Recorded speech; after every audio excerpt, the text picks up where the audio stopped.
in the glory. Every other weekend there's a cognac story. Before we give a toast, better make sure they pour me another glass and put it in the air for the time that passed. I said bask in the glory. Every other weekend there's a cognac story. Before we give a toast, better make sure they pour me another glass and put it in the air for the time that passed. We came a long way. All right, welcome back. Soon as I fucking Jesus Christ, can I start over? I didn't mean to curse. So soon as I did all the little buttons and whatnot, like 4 people text me about the link that didn't work. I told you. I'm like, yo. My boy is still plowing his driveway. That's fine. Give me 1 second. I gotta respond to this text, man. How y'all brothers doing, man? My bad, bro. I'm sitting here trying to take care of business. I got my little dart over here drinking some orange juice and whatnot, watching Coco Melon, just living the life, man, of a single black father, Coco Melon is the baby hypnotizer, man. Yeah, Word. It is. That shit worked though. Yeah, definitely. Oh my God, my sister's saying that link is working. Hold on. I gotta pause this real quick. Hold on, man. Actually, why don't y'all fucking talk, bro? Jesus Christ. Hey, fuck it. How was your weekend, Jamal? Listen. You talk while I take care of this shit. Fuck all that. Gore, I know you're a 49ers. I know you're a 49ers fan, but I want y'all to lose. I want Kansas City to lose. Because listen. Between you and Noof, y'all can't. I'm not trying to hear y'all mouth if y'all win a chip. So I need definitely. I go for I'm old. If we win a chip, I'm old 10. So yeah, you're right. But see, with you, I kind of let you slide because you only like football when your team winning. Exactly. So I let you get your shit off. But Noof, I can't hear Noof. Nah. So I'm gonna need Kansas City and the Chiefs. I mean the 49ers. Yeah, that's true though. We can't have Noof, man, because he just won a couple years ago. Yeah. And he let me have it then because he beat us for the fucking championship a couple years ago. Yeah, so I can't have that. That was a good game. So this shit's taking all fucking day. Yeah. I'm gonna need the Rams and the Bengals to step up and do some good shit. But I think Kansas City going to win it any damn way because your niggas playing lights out and Platinum Homes is some other shit right now.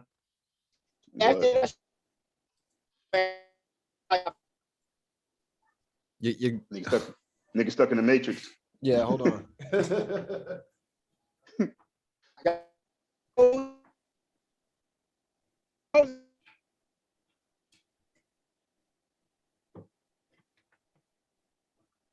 Yo, I'm frozen. Yeah, you dipping in and out. Yeah, I'm in the woods of Alabama trying to get it to the state line. Hey, you better get the fuck out them woods, man, before you fuck around and be an ornament, bro. That motherfucking banjo, that pickup truck playing the banjo gonna come behind your ass. Hell yeah. I mean, I'm on I-20. Yeah, I mean, ain't nothing out. Okay, I know what you coming up here. Yeah. Yeah, okay, I know where you are. You want I-20 like disturbing the peace, bro. That nigga I'm was glad trash. you got it. I'm glad you that got nigga was trash. I'm about to say, that nigga was trash. Where he at now? Hey, he on that I-20 with you, bro. Trash. Hauling lumber, nigga. that nigga back groceries at Kroger and shit. Okay. So I'm good now. I had to plug my Ethernet cable in as well, so we don't lose any of the bandwidth. None of the audio. Got to make sure that shit is pristine. Last time we potted, man, the shit was coming out of my headphones instead of my mic, so that's why my audio sounded kind of messed up. So to the audience, I offer my sincerest apologies. I also apologize on behalf of the entire podcast because when I asked Locke to just talk about anything, he decided to talk about football, which no one cares about. You know what I'm saying? So bullshit. That's it. So once again, welcome back. What I want to talk about, I got a female here now. I can ask her. You got a female. You have a woman, Jamal. I have a woman. You're not allowed to say female anymore. No, you can say female, but when you're referring to the species of an animal, yes, female. You're referring to a human being. You call them by their proper noun, which is woman. We have a woman here, so I can ask. I have a question that I would like to get off my chest, and I would like to ask you, Sagara, if that's okay. God, can we even start the pod, bro? Oh, okay. Now go ahead. Do your thing. Fuck it. Go ahead, man. He's taking over. Because listen, I'm gonna ask you as a woman, do you think chivalry is dead? Yes. And why? Because you don't see it too often. Okay, now I'm Mitch, you over there laughing and shit. I'm gonna tell you why I got this question. I'm laughing because I know the perspective that she's coming from, so I'm laughing in agreement. Listen, it was.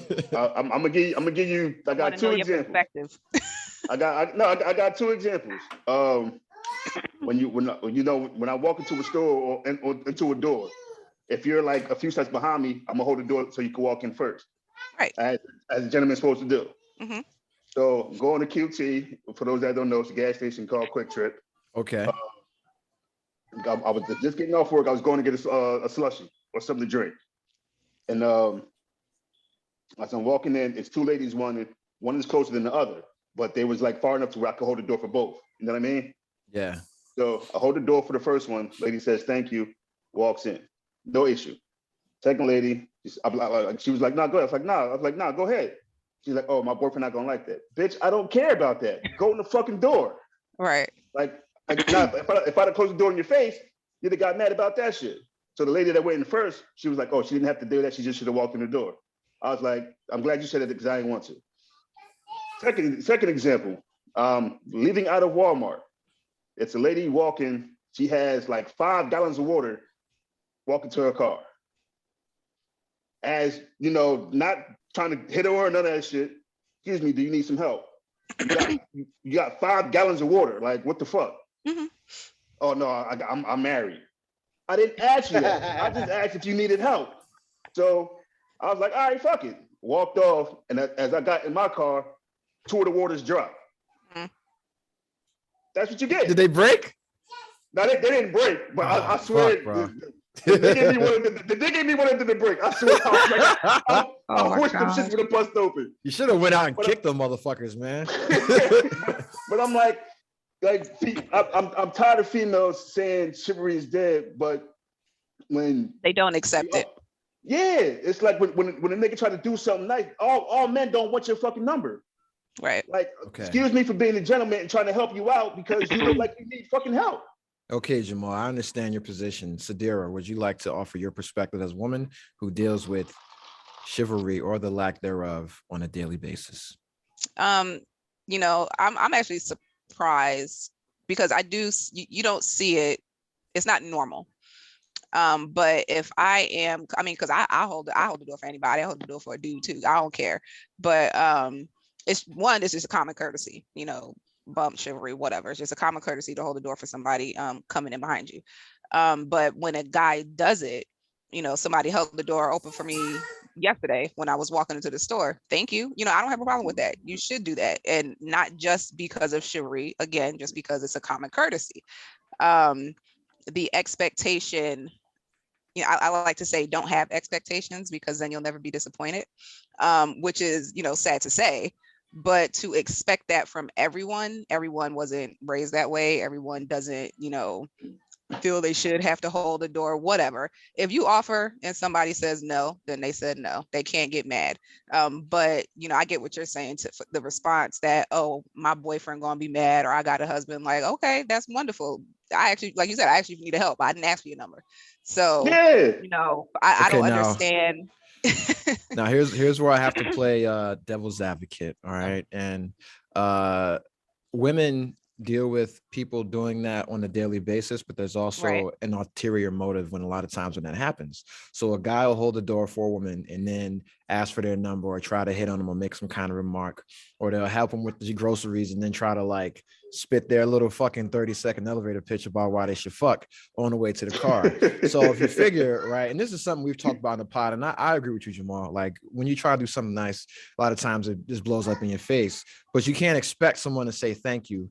You know, we can't expect someone to be all grateful and whatnot. And what it is that, you know, a woman, like we may wave to a woman or say hi or whatever, but they're dealing with that shit 10,000 times a day from guys who aren't as chivalrous or courteous or good meaning or good natured or benign as us. It's always something behind it, and that's what it is, man. I have a lot of a lot of women friends, and I talk to them about this because I'm like, yo, why the fuck can't I just accept a good deed? And it's like, well, here's what it is.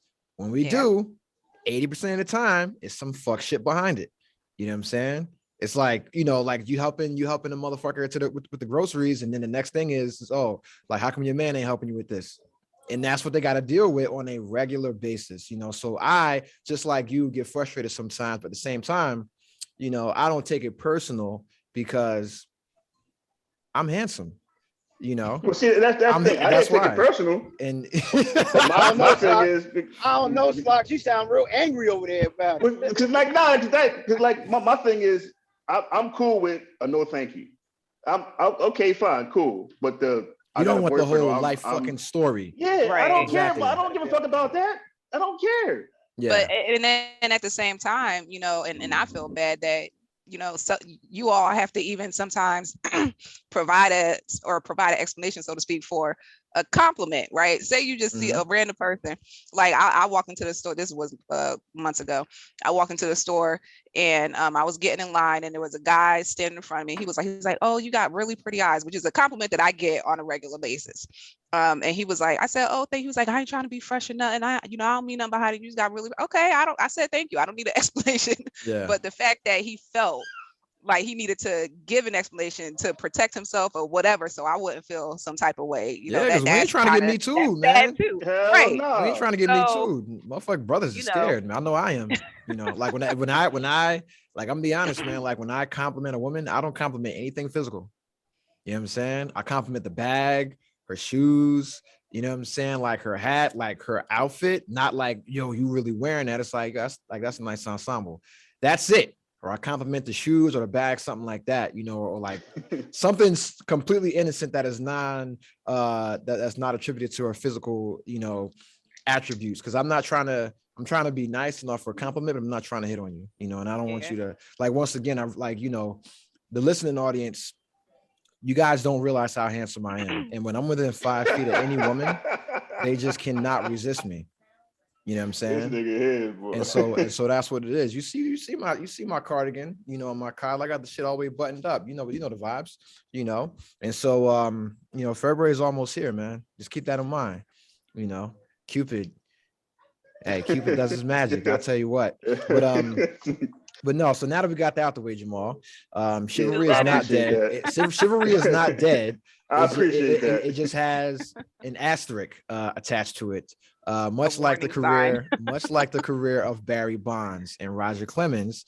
I don't know if y'all fuck with baseball like I fuck with baseball, but they just had their final Hall of Fame voting, and they didn't make it. Correct. They were not voted in the Hall of Fame. They don't deserve. They cheated. Shit. So you think steroids should keep someone out the baseball Hall of Fame? Okay, you know what? Let me rephrase that, because during that era when it was him and Sammy Sosa, they was going back and forth. No, that was Sammy Sosa, Mark McGwire. They was going back and forth. Yeah. And then when Barry Bonds did it, or whatever, you can't really say he cheated, because if that's the case, then everybody should take steroids. If he hitting home runs like that, just because him taking steroids didn't make him, be able to perform better. It just, I guess, made him stronger or some shit. No, it 100%. It 100% made him perform better. But it don't do the same thing to everybody, though. Because if that's the case, everybody should be taking steroids. No. But that's the thing. Everybody wasn't. Because if you look at baseball now, it is boring as hell. It's boring as fuck. Nobody is doing what they were doing in the steroid era. Bro, baseball is not boring as hell right now. Baseball boring as shit. This is how I know you guys don't watch baseball, because we had one of the best. Because it's boring. We had one of the best seasons ever last year, because we had Shohei Ohtani, who is a pitcher. Chinese guy. Chinese bull. Yeah, let's not say Chinese when he's actually Japanese, right? So yes, please, let's not disrespect our Asian audience. Stop Asian hate. And you guys are some fucking Asian haters right now, because you can't tell Japanese from Chinese, and you assume everybody is making shrimp fried rice. You fucks. But no. But Shohei Ohtani, he came in the league. He came in the league and he pitched his ass off, and he also hit 46 home runs. You know what I'm saying? So a pitcher, he was nice hitting and so yeah, 46 home runs and 189 strikeouts that he threw as a pitcher, and that is fucking ridiculous. And so baseball is about the game, man. It's not about just hitting home runs. That's not baseball. That's just like saying basketball is just about dunks. No, there's other aspects of the sport, and you have to appreciate the sport to be able to truly understand how much better the game is. I do agree with you that steroids or steroid abuse should keep you out the Hall of Fame. That's why Clemens didn't make it. That's why Bonds didn't make it. But then that begs the question about Mark McGwire, Sammy Sosa, Rafael Palmeiro, David Ortiz, Big Papi. He was elected to the Baseball Hall of Fame, and he had a steroid scandal himself. Yeah, he had an issue too. But he cooperated. He wasn't a part of that whole Balco scandal. And I think that's what it was. Yeah, that's what it is. Because A-Rod's going to be in the same boat. You know but he cooperated too, though, didn't he? A-Rod did not cooperate. Oh, that's why people hate A-Rod. He's not getting in either then. Well, you never know, man. A-Rod's a handsome guy, man. And when you're handsome, hey, you get what you get. The world just opens up his legs to you. I'm joking. But no, that's something that literally just happened like a couple of days ago, man. Sadira, do you give a fuck about baseball? I don't. Okay, that's cool. I don't need a Sadira. But think about it though. If you like the pitcher dude, you said that he had a good year. Even the guy from the Braves. I can't think of his fucking name. Was it Andrew Jones Jr.? It was one of those guys. But Acuna or something like that. His name. Yeah, I know you're talking about. Yeah, there's a bunch of dudes. Nice. There's a bunch of dudes smacking the fuck out of the ball right now. It's just that they're doing it without steroids. If you look at when Mark McGwire and Sammy Sosa was going back and forth, and look at when Barry Bonds was doing it, I guarantee you the numbers during that era are a lot better than it is now. Well, yeah, of course, because everybody was juiced up. I'm talking about like the view, like viewing wise, like more people was watching then than they are now. Oh, I mean, I could look that up, but I don't know. But during that era when they were chasing the home run title, of course they were, But like, you had people that didn't even care about baseball watching to see Barry Bonds, like just to see him hit a home run. Because it was the story behind it. It wasn't the actual. No one cared about the game. They cared about the story. Yeah. The same thing with with basketball. We kind of knew that was Jordan's last season. There was a story when Kobe had his final run. No one cared about the Laker games. They cared about Kobe's story, and now the same thing is actually about to happen with Tom Brady, because reports came out, from Adam Schefter and a bunch of other NFL reporters that Tom Brady was going to retire. And then Tom Brady came out and said, I have not made a decision yet. That's what killed me. Yeah. And I honestly think that Tom Brady, he deserves one more year because he needs a farewell tour, and I need to be able to see Tom Brady play one last time. And so it's like you give him a farewell tour. No one cares about the damn record. We care about seeing Tom play one more time the same way we did with Kobe, the greatest quarterback to ever play the game, the greatest winner to ever play football. And you give him his fucking flowers. You give him his farewell tour. But the real question, that I have for you guys is where does he rank on your list of GOATs in sports, period? Because Shannon Sharp. I'm glad you asked that. Shannon Sharp was just in the headlines because he has his television show Undisputed. Very great show, very amazing show. Him and Skip Bayless. And he said, Wayne Gretzky, Michael Jordan, and I forgot who else he mentioned. I don't really care. But he said Kobe as well. He said those guys are the GOATs to their sports, but Tom Brady isn't a GOAT or the GOAT in his sport. He said that he's one of the best winners. So he compared him to Bill Russell because Bill Russell has the most NBA championships, but he wasn't the GOAT. No one considers him the GOAT of basketball. So my question is, where do you rank Tom Brady in athletics, period, when it comes to just being one of the greats of all time across all competitive sports? We'll start with Sadira. I don't watch football. Okay, you know who Tom Brady is, though. Yeah. The greatest Caucasian male to ever grace God's green earth. I can only echo what I've heard for him to be, I guess, the age that he is and been able to do as much as he's been able to do and stay in the game this long, then, he's got to be decent. Yeah. Like he would be in the AFC NFC championship game right now had it not been for his bitch ass defense letting Cooper fucking Kupp catch all these goddamn passes with like 30 seconds left to go. You know what I'm saying? Them tried to feel like it was nothing. Yeah, they just did not guard him at all. But Cooper Kupp had a fantastic. Fuck it. He had a fantastic year, man. Let's salute to him. Salute to Cooper Kupp and his wife, amazing woman. We'll talk about that as well. Gordon, your thoughts on Tom Brady? He's in the top, in my opinion. I don't like him. I respect his game, and that man, to me, he's like the Michael Jordan of football. So, who are your top 5 sports goats?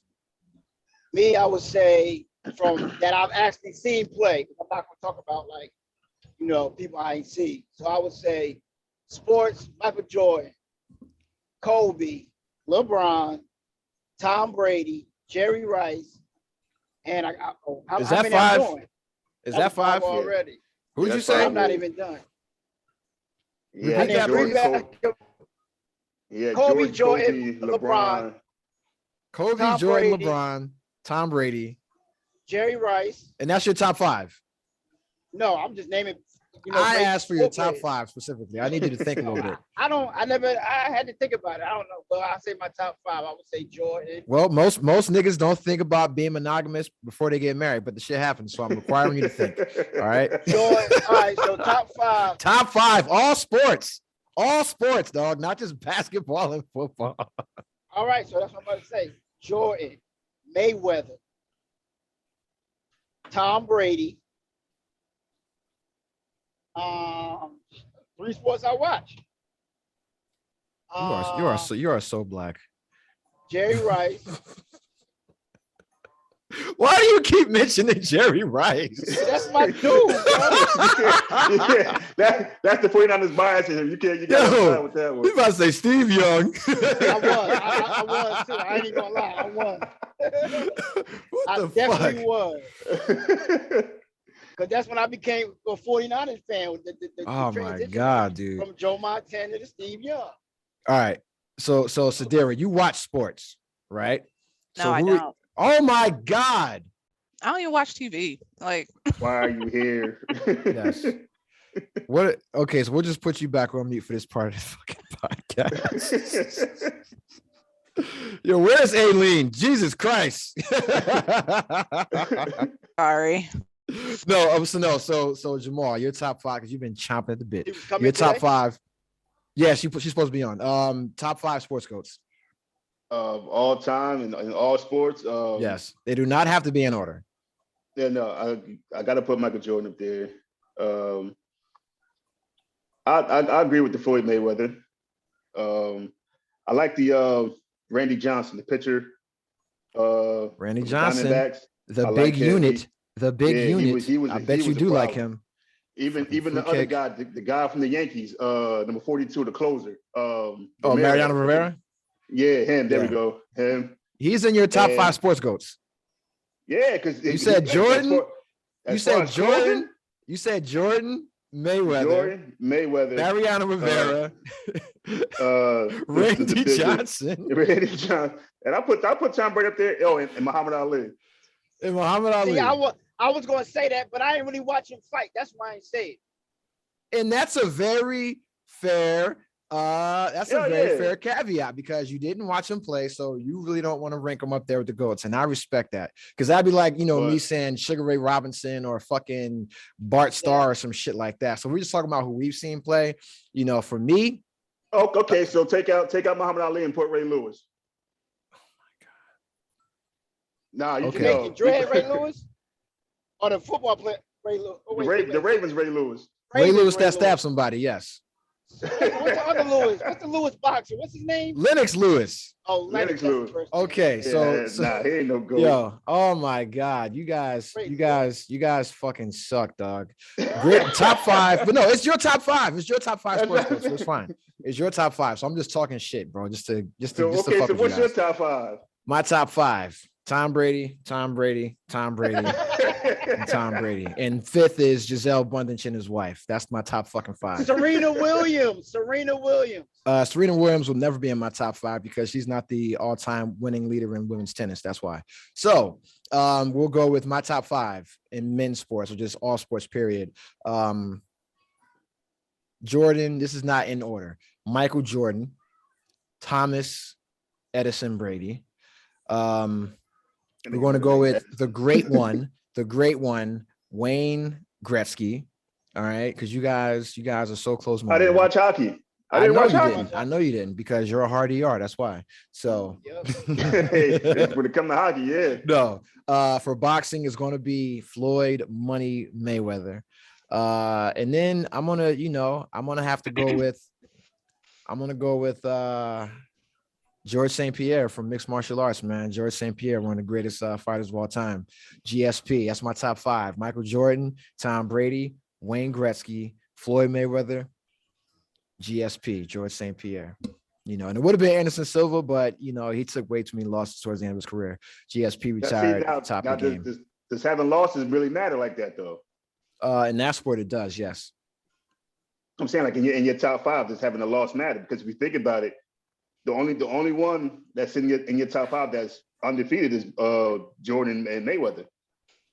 Jordan never lost in the championship, and I don't count Jordan as been undefeated because he lost in the playoffs mad times, and then when he came back, he lost when it came to get in the ring, he didn't lose. Yeah, but it was winning time. That's what he won. Yeah, I mean, so my whole thing is, for me, it's were you the greatest of that sport for your entire career? And for Jordan, he was the greatest. Whenever he was on the court, his entire career, he's the greatest. Wayne Gretzky was the greatest his entire career. Mayweather, I don't need to quantify that comment because we all know that's what people hate him because he's undefeated and everybody beat was a world champion. You look at his victory over Canelo, he embarrassed Canelo. Look at what Canelo's doing now. You know what I'm saying? God. And then GSP was the greatest of all. He was the greatest while he was fighting. And then Tom Brady has been the best quarterback essentially over 22 years. Never had a losing season. 7 Super Bowl victories. Everybody say that's better than him. Aaron Rodgers, Drew Brees, one and done. Where was their repeat performance? Never. Tom Brady went to a whole other team, whole other conference, and did it with a bunch of guys who weren't that good. If we're going to be honest, he brought Gronk down there with him, and he turned Mike Freeman into a fucking all-star, and that's the thing. That's why Tom Brady is the GOAT because Mike Evans. Yeah. I say Mike Freeman. Yeah, Mike Evans. So, and then he even did it with that other hard ER, Antonio Brown, and so, and that's the thing, and then you look at Tom Brady, he never had some great receiving core in New England. Because when he did have Randy Moss, guess what happened? They didn't win. Yeah, he put up big numbers though. Wasn't that the season they went undefeated and then lost in the Super Bowl? They lost to Eli Manning. They lost to the Giants. They lost to Eli Manning and the New York Giants. Yeah. But that's the thing, man. So for me, Tom Brady was the best. He was the best quarterback. Like, I don't care about all these fucking numbers that don't equal championships. Facts. And when you got a guy like, but that's what I was saying because like you can, people debate Peyton Manning. They put him up there too because how he can control a game. He's a great quarterback. Great quarterback. But he just don't have the rings that. Yeah, but because he don't have the rings. I think if we're talking about the GOAT quarterbacks, just GOAT quarterbacks, then I'd put him up there because he got two different teams. But if we're talking about, hey, whatever, he still won. Just like Trent Dilfer, that's my man. He won with 2 teams. Hey, when last time you heard somebody say 2 teams he won with? I know he got one with the Ravens. The Ravens and the Bucks. He won with the Ravens and the Buccaneers. When they had that, but see, both teams had a hard ass defense. and they had a running game. You know what I'm saying? And if you're a quarterback, your job is to manage the clock. Control the offense. Work. Tire the defense out. Just manage the clock, bro. Let me ask you this, probably off topic, because you said you don't care about all those numbers unless it don't equal the championship. So what about Barry Sanders? Barry Sanders is not a GOAT. That's all I wanted to know. Is he the greatest running back of all time? 100%. Yes. Is he a GOAT? Yeah. No. And that's not his fault. That's not his fault. Walter Payton is the GOAT. The end. You know what I'm saying? Walter Payton. That was a different animal right there. That's it. But no, I mean, because the same thing as you look at receivers that have incredible numbers, Randy Moss. And it's like, is Randy Moss, is Ocho Cinco, is Randy Moss the GOAT receiver? No. Is he a great receiver? Yeah. Is he the GOAT? No. You got to get to Jerry Rice. No question about it. No question about it. Even Calvin Johnson of Detroit, he nice, but he was in probably Detroit. The best receiver of all time that we've ever seen play, and he retired early because he got tired of losing. And I respect that. Megatron, right? Yeah, I respect that. Larry Fitzgerald too. But hey, man, Larry Fitzgerald was a waste of talent. I like Larry Fitzgerald. Team. They went to the championship though, but just couldn't win. Yeah, they ain't been since. Yeah, but I got a question for you guys, man, because we're talked about guys retiring, and I just recently retired and started a new career. When's the last time you guys started a new career, and did you feel like a dumbass when you were doing it? We'll start with you, Sadir, because you were quiet on the sports topic, and you were the first one to start a new career out of all of us. So when you left the Navy and then went to the civilian world and started a new career, did you feel like a giant idiot, like I do sometimes? Yeah. And so when I got out of the Navy, first of all, it took me a whole year to find a job just because, it wasn't anything out there that I really, qualified for. And the call that I got was for a part-time finance assistant position. When I originally applied to the administrative assistant position, because I know administrative stuff, I could type, I could use a computer. I said, I didn't apply to no finance. I don't want to deal with money, none of that, right? The same way. But I went into the interview, and they're asking me all these questions, and they're like, do you have any experience doing this? And I'm like, no. Do you have experience doing this? No. Do you have experience doing this? No. I'm like, why am I here? Like, because I didn't apply to this job, first of all. But I don't know what I said or whatever, but they called me and they hired me for that job. Yeah, you did the interview, you killed the interview. That's what counts. Yeah. That's so when I got in there, after being there and talking to her or whatever, she was like, yeah, she said, I hired you. The lady, or my boss at the time, she was an Air Force veteran.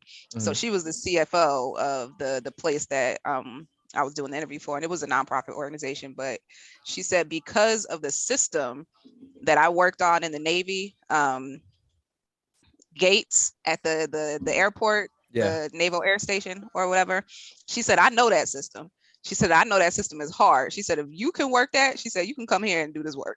I said, okay. So that enough was, enough for her to say, okay, we're going to hire her. Plus I was a vet, and she's, all about hiring vets and stuff. But yeah, going in there, I didn't know anything about, I had to learn accounts. I was balancing the checkbooks. I was doing bank deposits, drop-offs, all this stuff, reconciling receipts and all this, like, it was a lot. But I learned it, I figured it out. But yes, I absolutely felt dumb going in there because I didn't know anything. All right. And so you do that, and then how did you make the transition to HR?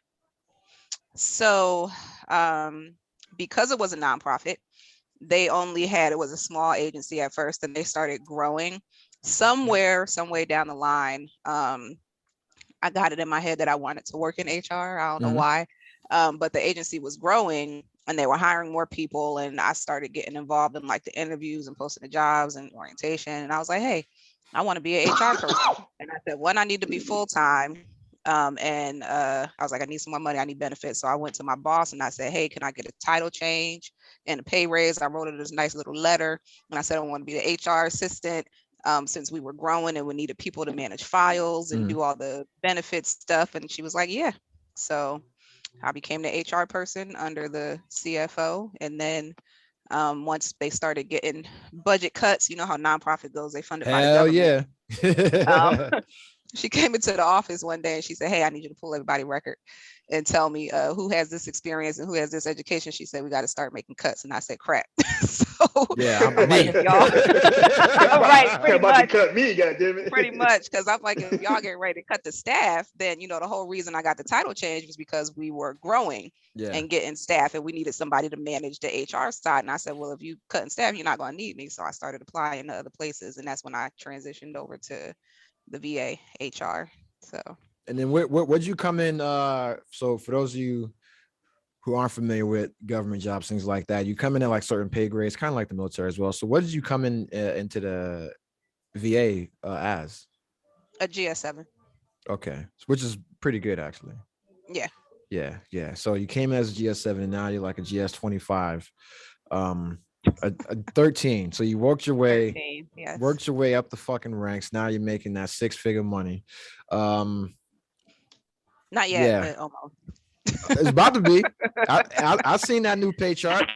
I know the vibes. I know. Look, listen. Let me borrow some money. God damn. Listen, I'm eligible for 14 in 6 months. That's bullshit. You know how much money I make. All right. Let me borrow something. Know. Let me borrow something. Fucking hurting, nigga. No, but I'm joking, obviously, right? But and that's the thing. And so you look back. Were you scared to make that transition? Yes and no. I was looking for a change. I sure as hell didn't know what I was getting into joining the VA, but I knew it was something I wanted to do. And honestly, I was just looking for a steady paycheck and benefits at the time. And I was like, hey, let me use my veteran status and go get me a decent job. That's all I was really thinking at the time. But then once I got in there, I was like, oh, okay, I kind of like this. I like the work that I'm doing. And I said, let me do what I need to do to work my way up. And here I am. So you the HR for the for what, like the Army or something like that, or the VA, the Veterans Administration, Veteran Affairs. Yeah. All right. So the next transition was made by Gordon Nance. You were like Ghost in Power, went from a hustler to a nightclub owner. Nah, so you went from, because you were because it was you and Black, and you guys were doing like the installs on the stores and whatnot, correct? I can't hear you. Stores, like, can you hear me? Yeah, put that thing close to your mouth, man. Don't be scared of it. Okay, go ahead. I said, yeah, we was doing remodels for like Walmart. What's that store? Parts store, O'Reilly's, right? That's what it's called. O'Reilly. Yeah. We was doing remodels for them type of stores, and cut the check. And it wasn't a consistent job, because if no Walmart or O'Reilly's was being built where they needed us, I ain't have work.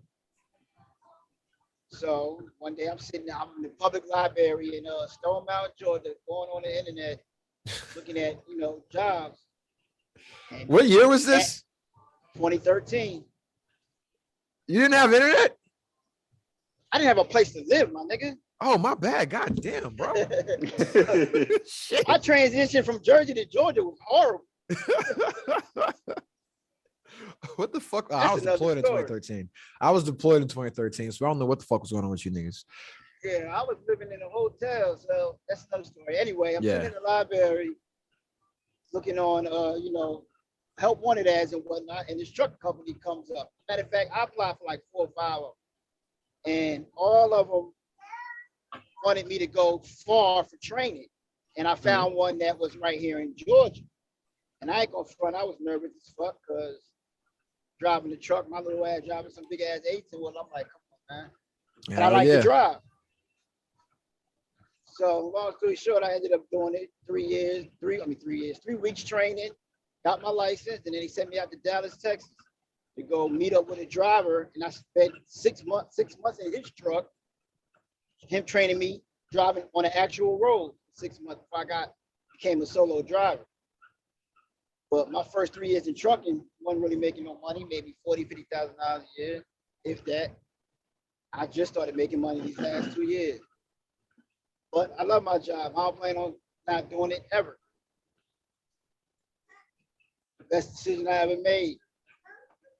All right, so your first time behind the wheel of the truck by yourself, you don't have your mentor with you. It's just you. You're doing a pre-inspection. Are you like paranoid that you're going to forget something or miss something or kill a bunch of people driving? No, I'm not paranoid. I was paranoid. The most I was paranoid about is being pulled over by DOT and they doing an inspection on something that I might have missed. Yeah. On my inspection. That was always my to this day, that's still my fear because they do everything by the book. They have a whole sheet of what they do. I'm not a mechanic. To do a full inspection from head to toe of these trucks, you got to know your shit. And I don't. I'm gonna keep it a buck. I just know how to move this motherfucker down the road. So a cop will pull me over right now and do an inspection on my truck, and he can find something wrong. Like, matter of fact, I know what's something wrong with the truck. I got a nail in one of my trailer tires. I got a slow leak. I can fail an inspection for that if I get pulled over by DOT right now. Don't like incriminate yourself right now, buddy. Allegedly. Yeah, allegedly. Right, they're about to confront you. Yeah, you're fucking bugging, bro. I get it fixed tomorrow. Cause sitting at a shop take long, man. Look, to get one tire change, you can sit at the shop for 2-3 hours. Listen, man. What happens when that tire blows out? It just blows out. You don't like kill a bunch of people, or is that just me? That's you not knowing trucks. I don't know shit about. That's why I don't fucking drive. I don't even drive a car right now, buddy. Nah, the worst thing that can happen, my tire could blow out, the rubber will pop on the road, and somebody can hit it and it can damage their car. Yes. Okay. That can happen. Got you. Seen that plenty of times. Yeah, I did it in this truck. I was behind another truck, and he blew a tire out, and all the rubber came out, and I hit the thing. It bit my bumper, and it broke one of my hoses under my truck, where it made my DEF fluid gauge go crazy. And I had to pull over, get my truck towed all the way back to Atlanta, and my truck spent 3 weeks in the shop over that shit. Yeah, because for me, it's like I always see like all these like tires on the road and shit, like truck tires, and I always wonder like where the fuck are they coming from? So where do they come from? Yeah, they come from blowouts. That's what it is. They just come from blowouts, and they just sit on the road. All right, so and now you're deep in the game, going on almost 10 years, 8 years in the game. Yeah, I'm on my 8 years.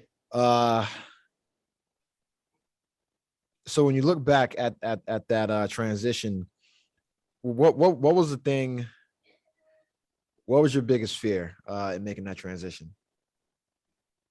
Failing. In what way? Like failing a test, or not being built to do this, because this lifestyle ain't for everybody. Yeah. Some people think they can be a trucker, and then they get out here, they get homesick, they miss their family, they miss hanging out with their friends, they miss playing Xbox, little shit like that make people quit their job. I'm a loner, so I don't mind being alone. Yeah. And this is my peace of mind. When I'm home, I got kids everywhere. They all over the place. So I'll be crazy at home. Oh, so driving a truck is your sanctuary. It's your oasis for the family. Yeah, this is why I chill. I get my thoughts together, and I just be cruising. Like right now, I've been driving since 9 o'clock this morning, Central Time. I came out of Mississippi. MI crooked letter. That's what's up. That's what's up, man. So Jamal, because you're in the middle of a career transition right now. Man. We saw you borrowing Gordon's study material and then fucking making little dick hands on his camera. Yeah. That was a drill. Yeah, that was a drill. Oh, my bad. Yeah, I bet it was a drill. You're trying to drill somebody in the ass. Yeah, and so you're in the middle of a transition right now. So what is your biggest fear with making the transition to being a truck driver? Like you said, I could say failing, it just not working the way I wanted to work. You know what I'm saying? Like, cause like the job I do now is cool. I realized not to cut you off, but I'm about to cut you off. The problem with trucking, people think they're gonna make money day one. It's just like any other job. To make money, you gotta put your time in. Like I'm considered a senior driver. Jamal coming into the industry, the only way he could probably make money if he go through somebody like me, where I can put him on where I'm at, where he can start making money from the free. But if he do that's what I'm going to do. If he do it from the ground, from his own thing, where he just got to start from wherever he find, then that's when it's harder. But go ahead, Jamal. I'm sorry. But yeah, I've like with all the jobs I've had, I realized I can't work with people. Yeah. Like because I just, for one, I hate talking to people like that. I don't have a problem getting along with people. It's just at some point, I don't care about your personal life. I don't want to hear about it. Let's just do this shit so I can go the fuck home. And it's like, you know, like being in the truck by myself or driving something by myself, I'll be fine with that because it's just me. You know what I mean? I don't have to worry about hearing somebody else. Oh, you gotta do. I don't gotta worry about all that shit. I would say it's not like I've never had a job more than like 6 years. Like I've always quit a job after 6 years. I don't know why that is, but I think this is the longest job I've ever had. Before I got what I'm doing now, I was working in Philly at the oil refinery, which cool job. It just I had to quit because I moved. Yeah. I don't look at it as changing a career because I don't consider none of these jobs careers. I guess it's just a job to get me through what I'm doing right now. Maybe when I start driving the truck, I look at it differently. But you know, I look at it as I do what I got to do to support my family. Yeah. If somebody else is gonna pay me more money to do something, I'm going where the money at. So, and that's where I'm at now. What the situation is. Excuse me. I have a manual labor job now. Like I'm on the side of the road all day, picking up steel, walking 4 or 5 miles a day, whatever, all that bullshit. Yeah. Like I'm gonna get to the point where my body's not gonna do this no more. I'm gonna have to find something else. So instead of waiting until I'm broken down to do it, I'm trying it now. So, you know, we're gonna see how it work out. But I look at it as I always take jobs that give me the most money. So I just roll with it. Oh, okay. So basically, whoever's paying you the most money, that's who you'll go with. Yeah, as long as I'm getting if I'm getting the benefits, y'all treat me right and y'all paying me, I can ride out. Okay, so you're basically a prostitute. Hey, look. I'm about to say they don't fly with me because I get trucking companies that contact me all the time that can offer me more money, but I won't go because it's not the money, it's the convenience of where they located. But like this company I'm at is all convenience for me. I park my truck right around the corner. They pay me well. I can take off. I can call my job right now and say I'm taking off next week. Okay, when you getting back in the truck, it ain't no fight, none of that. And that's what I like about it here.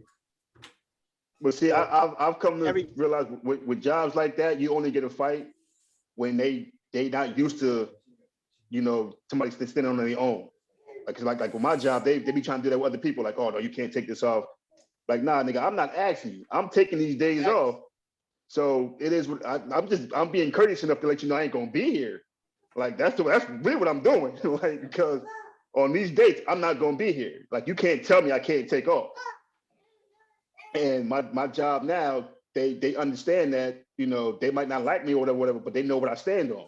So when I go say, listen, I'm not gonna be here these days or whatever, they'll be like, all right, cool, just give me a heads up, you know, the day before, whatever. So situations like that, I get that, like, you know what I mean? Like I said, as long as you treat me right, paying me good, and you know what I'm saying, it's something I'm willing to do, I'll ride out with it. I feel you, man. I feel you. I was just fucking with you about being a prostitute. It's all good. Well, not because that's pretty much, if you look at, that's pretty much what it is. I'm putting myself out to the highest bidder. but you know, like, but at the end of the day, like I use them like they use me. So yeah, you making sure you getting a good return because they're going to get their money worth out of you. Yeah, so you want to get your money's worth out of them as well. Now I respect that, man. I respect that because I'm in the middle of a career transition right now, and it's been a wild year. A wild year. You know, this time last year I was living in Hawaii still. You know, I recently sold my car. I was planning on moving out to Hawaii. Actually, I mean, planning to move out to Maryland. That wasn't the plan. I wasn't supposed to move until June, but you know, life happened. And I'm looking at where I went from just being a weed smoking retired college student with shitty locks. And you know, then I go through school, I'm doing that, and I'm like, yo, school is fucking sus as fuck, but I gotta do it because I need money. And then, you know, I'm working for a stay-at-home job, essentially a telework job with AAA. And the stay-at-home aspect was cool, and then it wasn't. you know, and you know what I didn't like about it? There is no separation with work and home. Yeah, because you work at home. You work at home, so you're always at work. So you're always Yeah. at work, you know, and I'm just like, fuck. And then at the same time, it's like I have my daughter here, and you know, because I was stuck behind a computer, I wasn't able to, you know, give her that time that she needed, you know, like that father time that she needed, because I would get off at 3 and then she's leaving at 5:30, you know. And so the whole time she's been here, I've been on the fucking telephone, you know, and like I'm trying to like play with her and do shit like that, but you know, it's just like you really can't. You know, I got 2 hours with her, yeah, and it's like fuck, man, I'm robbing my daughter of quality time, much like I am right now because she's here and I'm doing a fucking podcast. You know what I'm saying? But she understands, you know. But it's like now, and then I end up, you know, I'm interviewing for other jobs at the same time, but the process just takes long as fuck. And I know what my value, I know what my worth is, right? And I know how much I can command out here in the job market. And so I end up taking a job that I didn't think I'd ever get. And it worked out pretty fucking well because I only worked 3 days. I worked 3 days in a museum, and the other 2 days I telework at home. And I got 2 days off, you know, and so I have essentially 5 days off. Well, 4 days off. Yeah, 4 days off. I can't count for shit. I got 4 days off, and I work 3 days in a fucking museum, and I get to interact with people. I get to teach. I get to talk about things that I want to talk about. I get to learn. I'm like the dumbest motherfucker at my job. I'm like the most uneducated out of all the employees at my job. Everybody has like a master's degree in history, you know, or sociology or law or something like that. And then you have me, a 2.1 community college GPA, having motherfucker who's up in there. But like Sadira, I killed my interview. You know what I'm saying? And you were there, Sadira, when I did the first interview. Did I not tell you I was going to get this fucking job? You know what I'm saying? Yeah. I said, yo, I killed that interview. I know I'm not qualified, but I'm getting that job. And you know, and so I get the job, and then like, and I'm talking to all the other people I work with, and they're like, yeah, you know, I intern at this museum, and I work part-time at this museum, I worked here, did all this shit. The other dudes were like, you know, lawyers and shit. The other dudes were like, everybody did some other shit, right? That required some high-ass education. And I'm like, yo, I haven't done any of that. Like I'm like dumb as shit. You should have been like, yeah, I came off my couch smoking weed. No, that's literally what the fuck happened. But what it was is that, but no, what it was is that you know, and I joke around and I tell people I'm a diversity hire, you know, and they're like, and I told my coworkers that because they were talking about how fast my application got processed. They were like, you know, it was like I interviewed and did the second interview and had to wait 6 months, had to wait, you know, 8 months before I got hired. And I'm like, well, I'm a diversity hire. And they were like, no, you didn't get hired because you're Black. I'm like, no, I got hired because I'm a veteran. And I'm like, the person that I replaced was the other veteran that was employed by the museum. And by law, federal agencies are required to hire a certain amount of veterans, certain amount of handicapped people. You know, they have diversity targets for women, you know, for minorities, things like that. And so if you know this when you're applying, that's why you self-identify when you're applying for these jobs. You can snag a little something, but my shit's a little different because I'm a veteran, right? And so I'm like, that's why I got hired. And I'm like, these motherfuckers, like, they like work their ass off to get to where we're all at, right? And I'm like, I hopped off the couch, you know, playing Xbox.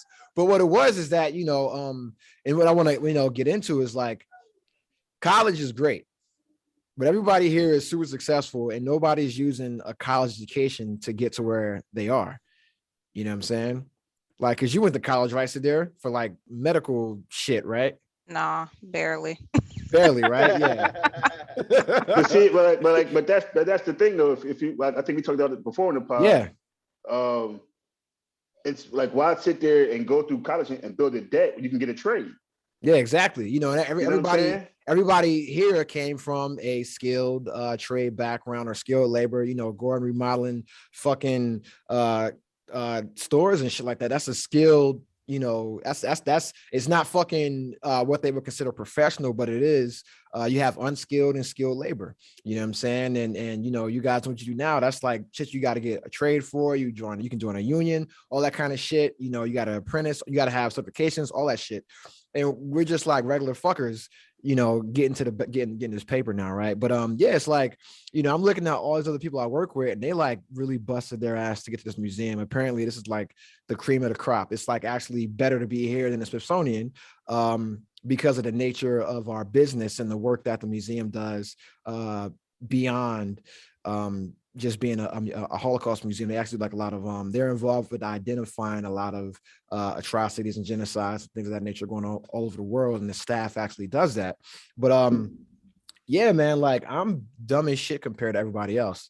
But what, talking to my supervisor, my director, the director of the museum, he was like, it was the level of experience you had in leadership over 20 years and just doing wild shit and doing it, just being successful at it. So they're like, yo, if you can, fucking pilot a submarine and navigate a submarine and go under the ice and do all this shit, and you can do the marketing aspect of recruiting, you can handle some visitors and tour groups and helping us reach this 18 to 30-year-old demographic, with kids and young adults out here at the museum. And I'm like, you're right. I am special. I am special. And that aspect, that's where having the experience is a lot better than having the education. Yeah. And so, I always believe experience is more important than education. However, like I'm talking to the people in the job.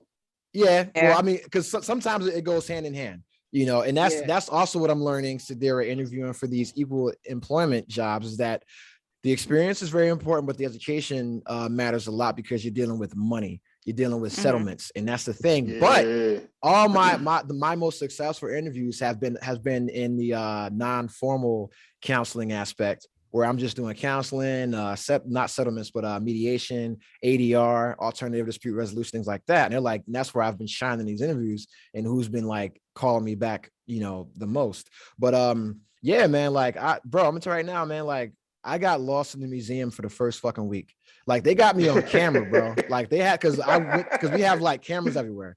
We have cameras everywhere. And I went to like the ops room where they have like 1 million cameras inside and outside the museum. And they just showed me a bunch of footage of me walking the wrong direction, just getting lost, like literally walking around in circles. That had to be funny, yeah. And then I was like, oh, so because I didn't know they had goddamn cameras. I thought some places didn't have cameras, right? And so I'm like, wait, y'all got cameras everywhere? And they're like, yeah. Picking up his ass or something. No. They so they're like, yo, we got cameras everywhere. And I'm like, oh shit, so y'all saw me. And they were like, yeah, we saw you doing karate. You know what I'm saying? Because that's wild. I went to the fucking storage room where like all the fucking promotional items are, and I'm like, there's no cameras in here. And I'm just like, yo, it's a lot of room for activities. And I just started just fucking doing karate in this fucking room. He was in there being Torian. Yeah, that's what that was.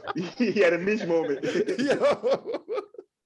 And they had like a broomstick in there. I'm like fucking acting like Donatello and shit. And they're like, yo, we fucking saw you, dog. Like, you're retarded. Bro. Yeah. Yeah. But nah, it was crazy, man. But it's like, there's like a huge difference between me and the other people, because I think what it is that I treat it, and this is not saying anything bad about my coworkers, because they're amazing. I love them. Like they're the best. But I understand the privilege that I have being there, and like how lucky I am to be there, like doing this job that I'm clearly not qualified for. But so I'm just like happy to be there, bro. Like I've never been happy to go to work. Like I've never been happy to go to work. You know what I'm saying? It's like that's the best way to be, bro. Like I go to work and I'm like happy. I walk into the, you know how you walk in somewhere with a bop. You got that little pep in your step. That's how the fuck I am walking to the museum, like walking around doing shit, like just interacting with people, telling them about exhibits and shit like that, fucking taking them to show them different stuff, you know. Oh, look at my daughter right here. Because when you feel like that, it's not considered work. Yeah. She just kicking the microphone. Say hi. Say hi. Yeah, I had to fix her hair, man. Her mom had her looking crazy, looking like Buck. We get an ODB. You know what I'm saying? You trying to clap? You waving to the people? Hi. Okay, get the hell out of here. Here. You made her cry. No, I did not make her cry. Eat a strawberry. Bye. Oh, you want to come up? But okay. It's only weird. It's only weird switching jobs, I guess, when you get a job that you know you're not qualified for, and now you gotta be like, oh shit, I gotta do this shit. Like, what the fuck? Yeah. But Well, but it's like, once you learn the ins and outs of whatever, you know, you get more comfortable with it. Yeah, and that's the thing. Like now, I'm good. Now I'm like good with the job, and I see how I can move up. And so there, I told you how I'm gonna get these motherfuckers because they're not compliant with a lot of EO regs. And so after this interview at the Smithsonian, like one of the guys walked into my interview. I did an interview at work, and one of the guys that's like one of the dudes, I was a lawyer. Is my daughter loud? Is she like annoying? No. Okay. So you know, he saw me do my interview, and so he mentioned it to one of the people, and I'm like, yo, I'm popping out here, bro. Like, don't just think because this was like when I said the discount is over, like ain't no more discounts. This what the fuck I'm talking about. Like, hey, my shit is hot right now. My shit is popping, and I'm getting enough interviews to know that my shit is popping. I just gotta nail the interview. This is her touching shit on my computer right now. Everybody's still here. My daughter just fucked with my computer. You better stop that, girl. But yeah, and so you're welcome, by the way. Because she helped me. My resume was trash. My resume. Hey, God, yo, the resume, that make a big deal. My resume was so fucking stupid. My shit was so garbage. But she helped me out. Now. She helped me out, and I'm gonna beat you up. Yeah, she helped me out, and the resume gets you the interview. Definitely, and even if because I had like shit that didn't matter, too much shit that I should have had, I didn't have. It was just fucked up. And she helped me with the structure and the content a lot, and that's what gets you the interview. All right. That's what's good about the trucking industry. We don't have to do all that. Give me 1 second. I got that. Well, see, and that's why how you were saying, Gord, like when I be looking on ZipRecruiter and all that, I see CDL jobs all the time. And then even watching the news. Your license is your resume is your license and your drive history. That's all they look at. Yeah. And like watching the news, they be like, it's 80,000 truck driver shortage and all this other stuff. And it's like they had this one guy, he was like, yeah, getting your CDL now, you got a chance to come on in, you can start making 6 figures a year, as a brand new CDL driver. Yeah. So my thing was like, fuck it, why not at least try it? Shit, what the fuck? Yeah, man. Have y'all seen the automated truck drivers or the automated truck? I don't think that's gonna work. I've seen it, but I don't think it's gonna work. How are they not getting robbed, bro? They are getting robbed. Not just the automated truck. Truckers are getting robbed. I seen a clip where it was like 4 cars came and blocked the truck off, and then they hopped out on a nigga, put the gun to his head, and made him get back in his sleeper while they drove the truck to where they needed to drive it to strip everything that was in it. What was in the truck? I don't know. The video didn't go that far. It's just because I follow a lot of truck pages on Facebook and Instagram. Yeah. So I see all that crazy shit. Yeah, like in certain towns that I deliver in, I won't sleep there. Like Memphis, Tennessee, don't sleep there. I was in Memphis the other day. I went in there, dropped my cars, and left. I'm not sleeping up there. I won't even sleep here in Atlanta. I'm in Atlanta right now. Me neither, because they robbing people out there. Yeah, they robbing people out here too. That's why our yard is 50 miles east of Atlanta. Yeah, that's the best way to be. Profiling comes in handy out here. I'm sorry. So I have another question, man, and Sadira, you can relate to this, and you can probably answer this as well. A lot of times, men have to make career sacrifices solely based on how it'll affect their family and how it'll benefit their family. Men have to make career choices oftentimes not for like we don't get to follow our passion. We don't get to follow our dreams. We just have to do something that makes money, that puts a roof over our family's heads and foods in the refrigerator. As a single working mom, you have to do that as well, Sadira. And you can 100% answer this question. So with people that are like the primary providers for a household, how does it make you feel when you make these career sacrifices, or you see people make these career sacrifices for their families, and as a man, your wife won't even make you a fucking plate at Thanksgiving, or as a woman, this motherfucker doesn't even take the fucking trash out or clean the dog shit up in the yard?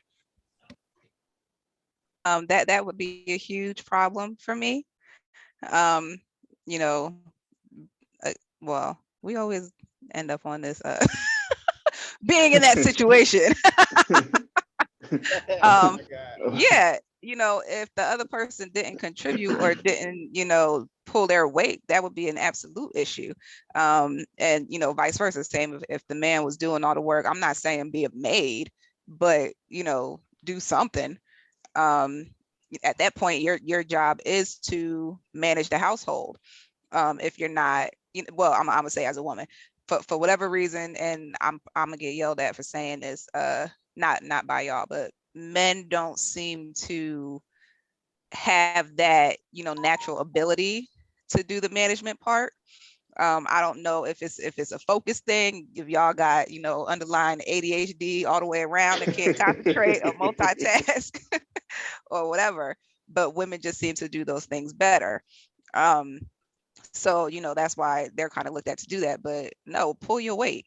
And, I always use Yanni and Kevin in that example. Kevin works, a very demanding job at all hours of the night, and Yanni stays home and manages the household, takes care of the bills, all that fun stuff. She got dinner on the table. She's a superwoman, like in all sense of the word. So that's how you even it out. That's how it should be. As long as there's a mutual understanding and respect, and you're not taking the other person for granted, then that's how it's gonna work. I agree with that, but that, I think that comes down to. I agree with her wholeheartedly. Yeah, but that comes in, having that communication with your partner, Mm-hmm. and expressing, okay, listen, if I'm doing this, then your job has to be this. Like, if I can't slack off, you can't slack off, because if I decide to slack off, that means something ain't getting paid. Right. So if I don't have the luxury to slack off, you don't have the luxury to slack off. But that comes down to making sure that y'all understand, the roles that, like, what about the transition? Like, y'all have to understand, like, okay, I'm doing this for this. So since I'm doing this for this, you have to do this so I can do this. Situations like that, you have to look at the end goal. The end goal is to make the situation better for everybody. Like, at the end of the day, that's what you're doing it for. You're trying to do something to make the situation better for everybody in the household. But having that talk is important, because if you want to do something and she don't want to, like, she don't agree with it, or he don't agree with it, then there's going to be an issue. Mm-hmm. I'm sorry, I'm cursing at this truck in front of me. All right. Road rage. Yeah, this guy about to fucking turn into Twisted Metal. I'm in shit. Atlanta. These fuckers can't drive in Atlanta. Y'all be having crackheads running on the highway, bro. Trust me, I don't envy you at all. Bro, so we have anybody running on the highway. Yeah. So, because one of the things that we see, in relationships now, is that a lot of times men will say that women are too independent, and they don't know how to play their role, and then women will say, oh, there's no good men, or the men don't make enough, and blah, blah, blah, blah, blah. Right. But, one thing that is happening is that we're spending a lot of time complaining about people that we actually don't want. Right. Because it's like, it's like the people that we're complaining about, we don't want, or we can't get anyway. You'll have like a guy that's not really doing anything for himself or making any kind of significant money, complaining about independent, high income earning women. And it's like, well, bro, you would never run into them. They will never be attracted to you because you have nothing to offer. You're not even secure financially. You can't even take care of yourself. So why would they ever feel safe enough to be secure with you? And if so, like, and it's not even about being submissive. It's about being vulnerable, you know, and there has to be a sense of security to be vulnerable with someone. So if you want this independent, you know, career woman to be vulnerable with you, she has to feel safe. She don't feel safe when your primary income is fucking PPP scams. You know what I'm saying? Like, if you don't have health insurance, she's not going to feel safe. You know what I'm saying? Like, just basic shit, right? And then you know, with women, you know, when they're talking about men, it's like, hey, you can't look at the same 10% of men that everybody else is going for, you know, because it's like, if, you know, because everybody says that, not everybody, but a large portion of women say they want somebody that's 6 foot and makes 6 figures. Let me tell you, that was me, right? And guess who wasn't checking for me? You know what I'm saying? Guess out of all the women who wasn't checking for me, right? And that's the thing. And it's like, well, if you say, hey, this is what we want, that person now has way more options. So it's like, well, why don't you look at somebody who is on the same level as you? Why is there this idea that the relationships have to be hypergamous, meaning that you, as a woman, you should be able to marry up with your man? Like, his status should elevate you. Well, why do you think you deserve that? You know what I'm saying? Like, just get a man, period. You know what I'm saying? And as a man, it's like, hey, man, you complain about independent women and them making money and being career driven. Like, you don't have a career, period. So you don't qualify for them. You know what I'm saying? So you ain't even driven. That's what I'm saying. You ain't driven. You ain't got a car. You ain't even driven, period. So it's like, focus on the people that you do qualify for, you know, and that's, I don't know, I haven't gotten that topic, bro. I'm just rambling and shit. But no, it's like, you know, because now it's like, I'll give an example of my own personal life, right? Like, I'm in a relationship, a committed relationship, right?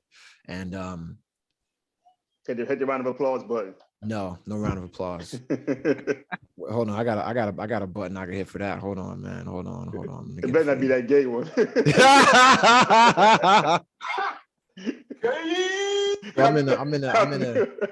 I'm in a committed relationship.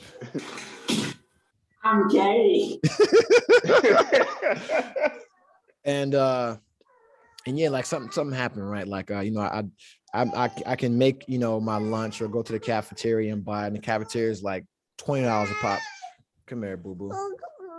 And cafeteria lunch is like $18, you know what I'm saying, for lunch, or I can make it, and that takes a little bit of time, right?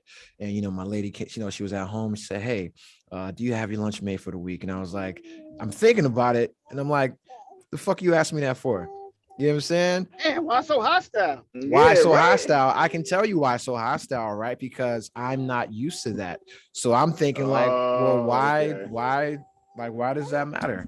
You know what I'm saying? And she was like, oh, I'm going to make you lunch. I'm like, okay, cool. We'll see. We'll see about better be no fucking peanut butter and jelly. You know what I'm saying? But see, that's the thing, because my wife did that one time for me. She's like, because I bring lunch to work, and for a while I was bringing turkey and cheese sandwich. Yeah. But I make mine a certain way. So she was like, no, I'll make it for you. This I was like, all right, go ahead. Crust off his shit. Now, then when she made it, I'm like, ooh, she forgot the mustard. She only put one slice of cheese on it. Yeah, well, you know, hey, she tried. Yeah, so y'all some ungrateful ass. No, right? I'm not. I wasn't done. I mean, you saw the picture. You saw the picture of the food that I posted the other day, right? Be happy somebody even think about your ass. That's what I'm saying. That's what I'm saying, Gordon. So when the lunch was made, I'm like, oh, okay, we'll see what's up. You know, the lunch, because I've had somebody make lunch before and it was terrible, and I'm like, I'm just gonna eat the fucking. I mean, I'm eat both food. Fuck it, right? And I fucking you know, the lunch was like dinner, like some shit you'll pay for. It was like fucking jerk chicken and greens and all this shit. And I'm like, damn, man, like, all right, I see you realize you're in the fourth quarter now. You know what I'm saying? Like, you realize you're in the fourth quarter now. She try to get that chip. All you gotta do is bring it home. Just hold that lead. You know what I'm saying? So yeah, and I'm like, that's what's up. Like my people at work, my coworkers at work were like, oh, what the fuck is that? You know, and like I got hella black folks that work at the job and the Hispanics, you know, and they're smelling it and like, oh, what's that? You know, they was all up on my shit, you know what I'm saying? And I'm like, but to me, it's like, fuck the, the quality of food. It was very good, right? It was amazing. But it's like, yo, that little shit, that little stuff like that little bit of effort means a lot, because it's like, yo, that means that's an hour I don't have to take to make that lunch, and an hour I can devote to you or anything else, right? But it's an hour of stress off my plate. And so you see this girl, she is doing it. She is doing it. Come here, baby. Beauty of kids, man. Yeah, but yeah, because she's supposed to take a nap, but she didn't take a nap until like she came over here damn near 12 o'clock. She didn't take a morning nap, so I don't want to put it on for an afternoon nap, because I'm about to make her dinner right now. You know what I'm saying? Go ahead, boo. Go ahead. Yeah, no, she just be wanting to fucking cuddle. She don't want to go to sleep. She just want to cuddle for 10 minutes and see what the fuck I'm doing, and then go back to tearing shit up over there. That's father of my daughter, man. That's the joy of fatherhood, right? Because one day they're not going to want to be around you. You know, exactly. Tell me about it. And when that day happens, I'm gonna be sad. It's on and on. It be some days I'm the favorite person of the day, and she calls me nonstop, want to be up under me. And some days she don't even want to have nothing to do with me. Yeah, it's hit or miss.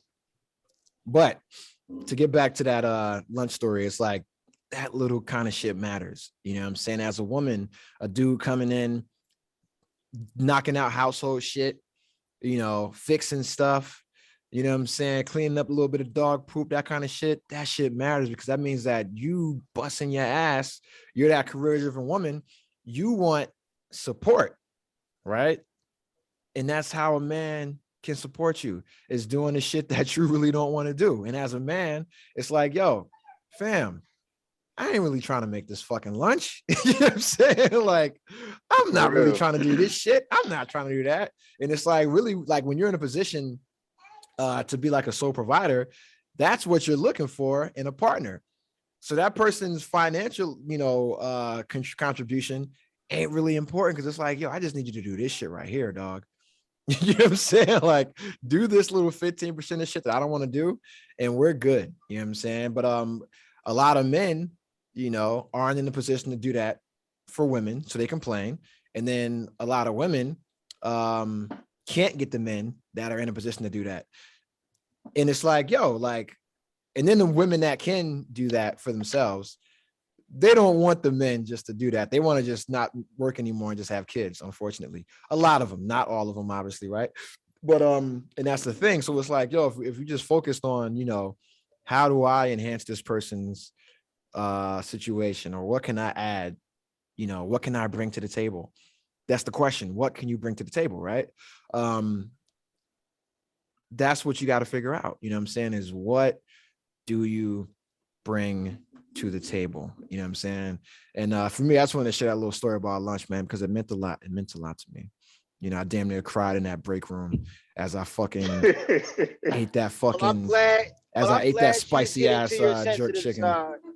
As I ate that spicy ass jerk chicken and them fucking greens, my eyes watering and my fucking nostrils just flaring, snot coming out of my nose because they're so fucking spicy. I'm like, damn, man, that shit meant a lot. That shit meant a lot. But here's a question, man. Do you guys follow tennis? You guys are aware of Naomi Osaka? I'm aware of her. I don't follow tennis though. Yeah, she beat what's her name? Last time I remember, she beat one of the Williams sisters. She beat Serena Williams in a tennis match and has never done it again. But so Naomi Osaka recently lost in the Australian Open, a tournament that she won last year. And I'm pretty sure that's where she beat Serena. But she lost. It was an upset, and she lost, and then she vowed to delete social media after her loss. And I'm going to say the Olympics or Wimbledon, she actually didn't go to the Olympics, and then Wimbledon as well, because mental health reasons. Mental health, I remember that. Things of that nature, and dealing with the pressure. And now she's saying that social media played a part in her Australian Open loss. And now my question is, why the fuck do we care? You know what I'm saying? And I don't mean to sound crude, but it's like, yo, you already said mental health, you already said this, you already said that. Now you're fucking losing again, and now you're saying social media played a factor in it. Listen, fam, I don't give a fuck at this point. Your job is to win. Just fucking win. That's it. I don't want to hear any more excuses, and I don't want to sound like I'm all insensitive. But yo, we get it. Like the pressure, mental health, blah, blah, blah, blah, blah. You know how to delete Facebook. You know how to delete Twitter. Thank you. You know how to do that shit. Stay the fuck off of it. Exactly. You know what I look at it as? I watch a lot of sports documentaries, and a lot of them always end up saying the same thing. Like they stop having fun in the sport when they fall into the business side of it and the pressure of dealing, trying to win and to see and all the other stuff. But when they get down to just having fun, that's when they have the best time playing the sport. And I think that's what's happening to her now. But being the fact that she won and all that, she set the bar high for herself. Mm-hmm. And her losing, it's like, oh shit, now what? Yeah, because she's been like the highest paid tennis player for the past 2 years. Mm-hmm. And it's been mainly from endorsements that are linked to her beating Serena. It's like now I'm losing. This is going on. Like I can't deal with the pressure. I'm not having fun. What it is. She got a fucking boyfriend. That's the problem. Ain't she messing with that rapper Corday or some shit? Hey, don't disrespect Corday. Yeah, she is. I don't know him like she is with music, she is with Corday, a very talented rapper. Yeah, I don't Are you saying that sarcastically? Me? Yeah. Nah, I heard he was tough. I liked Corday. I like his last album. Okay. But much like Naomi Osaka, he took an L with that last album too and sold like 17,000 copies, which is a huge L for him. But no, man, I agree, man. Like, imagine you, Sadira, you're fucking up at work and your boss asks you what's going on. You're like, you know what? I got to leave social media. That shit is just getting to me. It's affecting my performance. Do you think you still have a job? Yeah. You would still have a job if you blame social media on you fucking being a piece of shit at work? Yeah. That's what's up. They need me. Okay, Jesus Christ. Okay, so let's say somebody that works for you, Jesus effing Christ. Somebody that works for you, one of these fucking dickheads that you wrote up over the holidays, if they're continuing to be dickheads, and you say, hey, what's the problem? And they said, you know what? I got to delete social media. This is starting to take a toll on me. How would you react to that? I mean, I'd be like, then delete social media, but you still need to do your job. You still like take this pink slip and get your ass on. I mean, I'm not saying you got to fire them, but it's like, yo, listen, you're an adult. Grow the fuck up. You know how to do shit. That's like the problem. A lot of these kids grew up where they ain't have no real factors in life that made them have to, get that feeling of not being successful. Yeah, well, you gotta fail to become resilient. Now, because apparently I'm being mean by telling people to do their job. Yeah. And that's crazy. That's fucking crazy. That's crazy. Yeah, man. And we can't say crazy because that's an ableist term. Man, listen, you know what we mean. No, you can just say that's some bitch shit.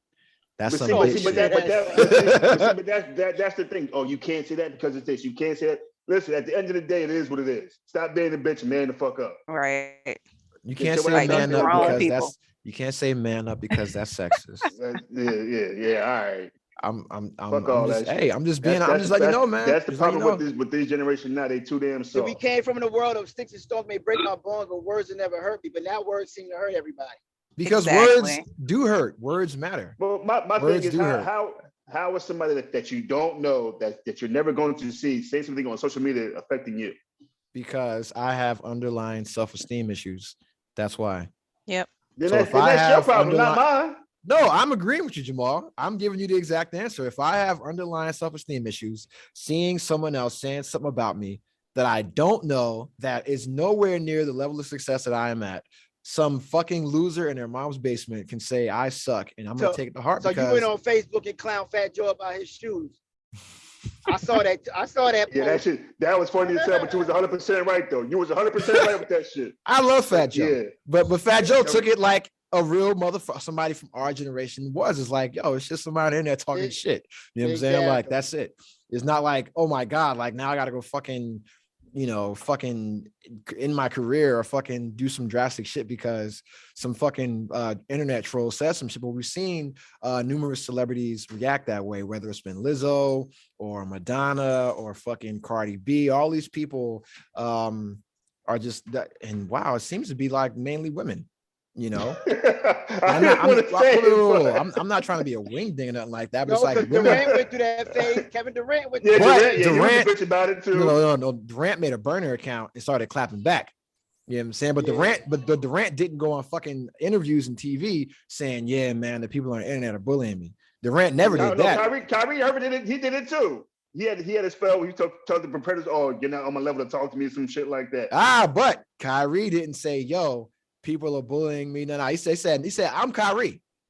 LeBron did the same thing. He was like, y'all can say what y'all want. At the end of the day, y'all got to go back to y'all life. And I'm still LeBron. So that's how you should handle it. Not going on the internet crying, fucking mascara running, snot coming out your nose, you know, talking about people are bullying me, you know, and that's the thing. And I'm not saying Naomi Osaka did that. No, but she has been in press conferences crying about internet shit. I say she cried at a press conference. I seen that one. I mean, she's sensitive, man. I respect that. But my thing is, when you win it, you cool with it. My thing is, if you're that sensitive, why pick that profession then?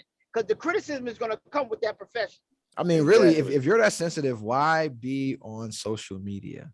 Let's start there. Yeah. That's the real question. If you're that sensitive and you know it's a motherfucker like me sitting on the toilet for 2 hours, taking a shit, on the or just going under comments just to fuck with people, just to say shit. You know what I'm saying? Exactly. Just to say shit like, oh, this is on the Shade Room. I'm about to say some shit that I know is dumb as fuck. Is going to get mad replies, and I'm only saying it to piss people off. You know, like I do that kind of shit because it's funny. You're a troll. I'm a troll, baby. Troll. It is crazy. I could be scrolling down Instagram and then Torian Mitchell pop up. You know me, dog. Yeah, but that should be funny though. That should be funny. That's why bro. I literally have 3 accounts suspended on Twitter for that same shit, bro, for trolling people. You know, like I've been kicked off Twitter 3, 4. I have to make new emails up to be on Twitter. You know what I'm saying? And the only reason I had been kicked off of Instagram is because I win my appeals. That's why, because you can appeal some shit. But I've been banned from IG as well. You know what I'm saying? So, you know, but I came back, man. I came back. It come with the territory, man. And not everybody gonna like what you're doing, man. It is what it is. Yeah, man. You can't please everybody. Like, what the fuck? Like, some motherfuckers is gonna hate just for the hell of it. Yeah, because the same thing is happening with Ari Lennox. You guys familiar with the singer Ari Lennox? About that too. She has the song. She about to stop doing music because she said she want to get. Social media is saying she ain't making good music anyway, whatever it was. Yeah, she's getting all, you know, because people and I to me, Ari Lennox is a beautiful Black woman. Oh yeah, she looks good. She can sing her ass off. All this shit, right, that we can all agree on, but people will make comments about her and she takes that shit to heart, or they'll say something about her music not selling like somebody else, even though her shit's successful. And she's like, I want to stop being, I don't want to make any more music. I want to get dropped from my label. Blah, blah, blah, blah, blah. She'll go on the internet to constantly vent or just rant and do shit. And it's like, yo, fam, you're doing some shit that people can only dream of doing. You know what I'm saying? And you're willing to fucking throw it all away because somebody said they don't like your shit. So why not focus on the people that do like your shit? Because there's a million comments of people saying, hey, we love you, girl. You're beautiful, girl. Your music is awesome. We come to your concerts. We come to your shows. We buy your shit. Why not just focus on the people that fuck with you as opposed to the ones that didn't fuck with you anyway, that only want to fuck with you? I don't know if they're noticing that, but they do have features on these social media sites. You can block motherfuckers. Yes, you can block people. Just block them. You can literally block motherfuckers, bro. Yeah, I got blocked by by who? I got blocked by Maul from Rory and Maul. I forgot what I said on one of his posts. Yo, Maul blocks you, dog. Yeah. But that's the thing. It's like, you know, you have a profession where people are always like, you're in the eye of the public, and they're always going to judge you. Yeah. How you just said, just because 10 motherfuckers don't like your shit, a million motherfuckers do. Fuck them 10 motherfuckers. They not gonna be, you never gonna see them. They not ever gonna be where you at. They wish they could do what you're doing. Fuck them. Yeah, exactly. Like, they're not coming to your shows, they're not buying records. So why give them that energy? All they want to do is just steal your joy, girl. You got Black girl magic. You got to understand that. Don't let them steal your magic, sweetheart. Ari Lennox, I'm here for you. Now, if you got a million motherfuckers saying you make bad music, well, maybe then you probably make bad music. you might want to make some better shit. So I have a question for you guys, man. I might have asked this before in the pod. I'm asking again. I don't give a fuck. So, how do you deal with stress and anxiety? And do you feel any stress and anxiety caused by social media? And we'll start with Gordon, since you got the least amount of time because you're driving back to the A. How I deal with it was the first part of that question. Yes. How do you deal with stress and anxiety, period? And do you deal with additional stress and anxiety from social media? And while you answer this question, I'm going to go put some chicken nuggets in the oven for my daughter. How do I deal with stress and anxiety? I play video games. I sip on some beer. And like I said before earlier, work. When I'm in this truck by myself, anything I'm stressing about tends to go away. I might end up having to come back to it. Like last week, Jamal, you know, I was moving last week. Moving is stressful as a motherfucker. But, you know, that's the reason I went to work this week, because I could have been home this weekend, but I'm like, nah, I need to get away from that headache of moving, because my house is still a clusterfuck. Because, you know, we living out of boxes. Ain't nobody put together yet. But that's how I deal with that, you know, work. Because they're waiting on you to do that shit. That is. They wait for you to come over and put that shit together. Oh, yeah, I'm about to go do that shit when I get home today. But the stress part is over with. I kind of got out of it now. You know, I got to unwind from that shit for last Saturday and Sunday. Now I got I'm rejuvenated. Yeah. So now I go in the house with better energy. And as far as social media, no. Social media doesn't bother me now. And I don't know, Jamal, do you remember when I had that beef, but I ain't gonna say beef, when I was getting blasted by Ashley and all the people when she tried to put the twins on me? Yeah, I remember that. Because she was putting me some of them comments too, and I cursed her out for that shit. Yeah. What happened? I missed it. You don't remember when that girl I used to mess with when I used to live in Jersey still got pregnant and tried to say it was mine? Oh, I remember that shit. And she had me on social media, you know, I was being memes before memes was. She was blasting you, bro. Blast me. Everybody would sit me, and I welcomed that shit. Yeah. I knew them kids wasn't mine. I didn't turn my back on you though. I knew you was innocent. Yeah, but you know, I didn't give a fuck. Tell you the truth. He was like, Gordon did that shit. whatever she said, he did that shit. She would sit there. I remember she took a picture and put it on there and tagged me in it. So I sent that message. I'm like, yo, that's between you and him. Leave me the fuck out this bullshit. Yeah. Until she just stopped tagging me in all the pictures and shit. But yeah, they're trying to get that social media sympathy, man. That's what it is. And that's all that is. Like you figure it helped me out. I got more for JJ off that shit. Oh damn, that's what's up, dog. Man, talk that talk. Girls start hitting me up like, oh, word, you got bitches acting like that. They wanted to find out. Damn, dick to bomb. But nah, you know, social media, I love it. It's entertainment for me. All right, so Sadira, how do you deal with stress and anxiety? And do you feel any additional stress and anxiety from social where'd media? You find this? No, I don't care about social media. I'm at the point in my life where I don't care what anybody thinks about me, honestly. Think what you want. Only God can judge me. Exactly. But yes, you've asked this question before, and my answer was and still is the same. I deal with stress and anxiety by drinking alcohol. Oh my God. I actually just had to go pick up a bottle on Friday because of some stuff that happened at work. I mean, it was bad, and I have to talk to you offline. But yeah. Is there going to be a job opening? No, there's not. But it was bad. Like I stopped working for the rest of the day because I was just like, and I said I had to tell. I said, look, I'm running out for a second. He was like, where you going? I said, no, we're good. He was like, you going to the liquor store? I said, yep.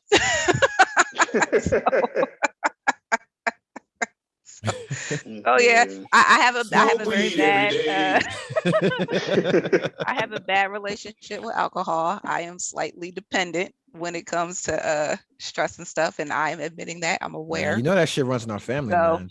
Yeah, I know. That's why I'm aware. I'm saying that, and I got Terramana and fucking Moscato in my cup right now. I I don't want to see no AA meetings. Yeah, I have a slight alcohol dependency when it comes to stress or whatever. That's why I swore off. Well, I didn't swear off liquor, but I have my moments where I'm like, I gotta go get me a bottle. So I don't keep it in the house though, so it's not readily accessible.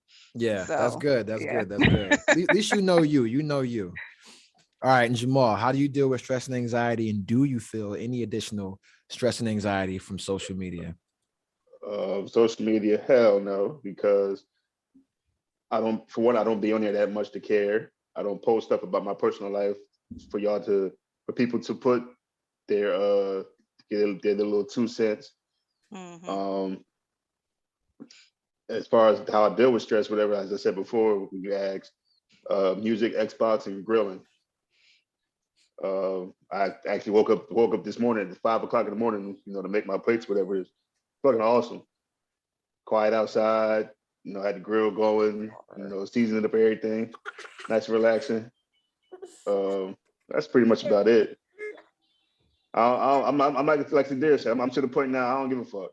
I know what I'm here to. I know what I'm here to do. I'm gonna do what I do. If you don't like it, oh fucking well. You know where I stand with it though. Mm-hmm. So, what about? Do you think that your partner should play a role in reducing your level of stress or helping you mitigate stress? Yeah. Not when they the cause of it. Hey, listen, relax, Gordon. Well, yeah. Sounds like that a personal problem. And that's the aspect you can't help me. Yeah. But yeah, if it's not his or her problem, yeah, they should be able to help you out a little bit. Yeah, but yeah, I agree. When it's not their problem, when they're not the cause of it, then yeah. So in what ways, or how would you like to see your partner help you, deal with stress or mitigate that stress? Well, I don't know, like mine, for example, it just happened to be what's today? Wednesday. Sunday. Wednesday night. We was moving. Tuesday and Wednesday we was moving.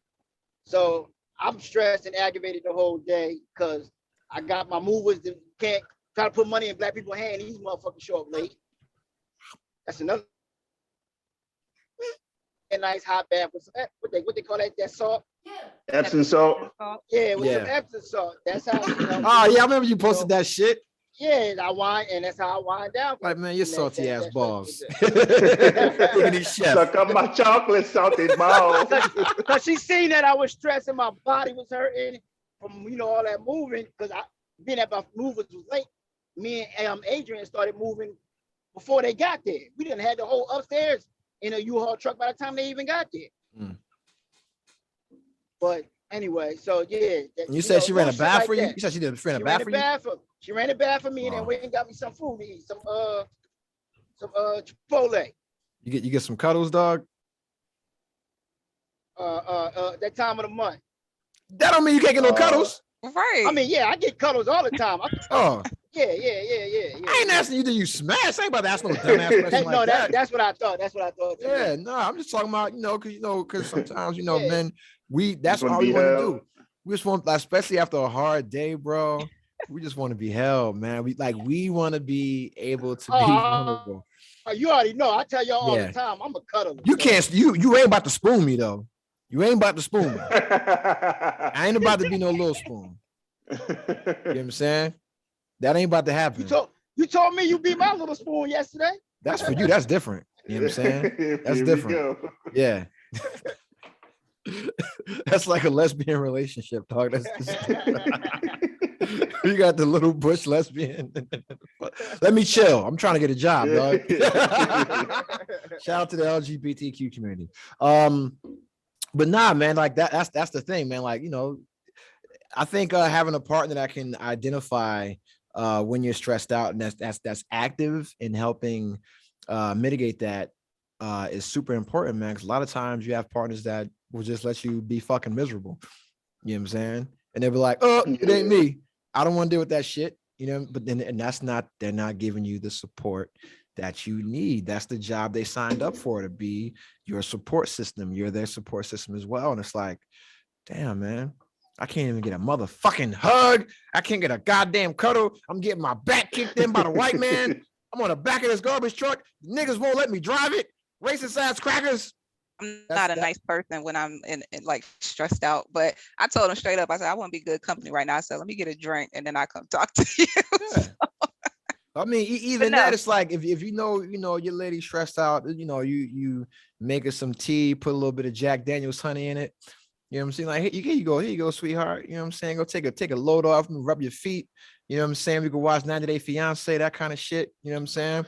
Just little things like that. Just like Miguel said, I just want the simple things. Shout out to my guy Miguel. He getting back. He getting back with his lady. They announced a divorce. And they trying to work this shit out. They trying to keep it together. You know what I'm saying? So shout out to Miguel. Jamal, how does your lady help you deal with stress, man? She made me talk about it because she know I don't like talking. Yeah. So she be like, use your words. Use your words, you fucking idiot. well, no, because like example, like with the whole house process, I was getting frustrated as a motherfucker. Super stressful, dog. Super stressful. I was getting to the point where I was about to curse somebody out type shit. Like the lady was here and I was about to like go in on her. my wife was like, nah, go look at the bathroom, tell me what you think. And she talked to her. So she knows when, I'm about to get to that moment and she'll either get me out of the situation or, we'll talk about it or whatever, or we'll just, watch TV or something. She'll do something to take my mind off of it. She know when you about to turn in a stink meter? Yeah.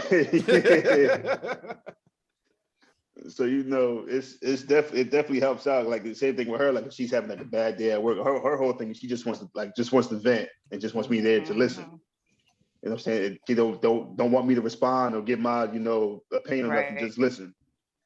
Because men, we always try to solve problems and fix things. That's something that I do with myself. It's very easy for me to come up with a solution to someone else's problems because I have a different perspective. But a lot of times they don't want to hear that shit. They just want to talk about the problem. And she told me that numerous times. She's like, I don't want your opinion. I just want you to listen. I'm like, y'all. All right.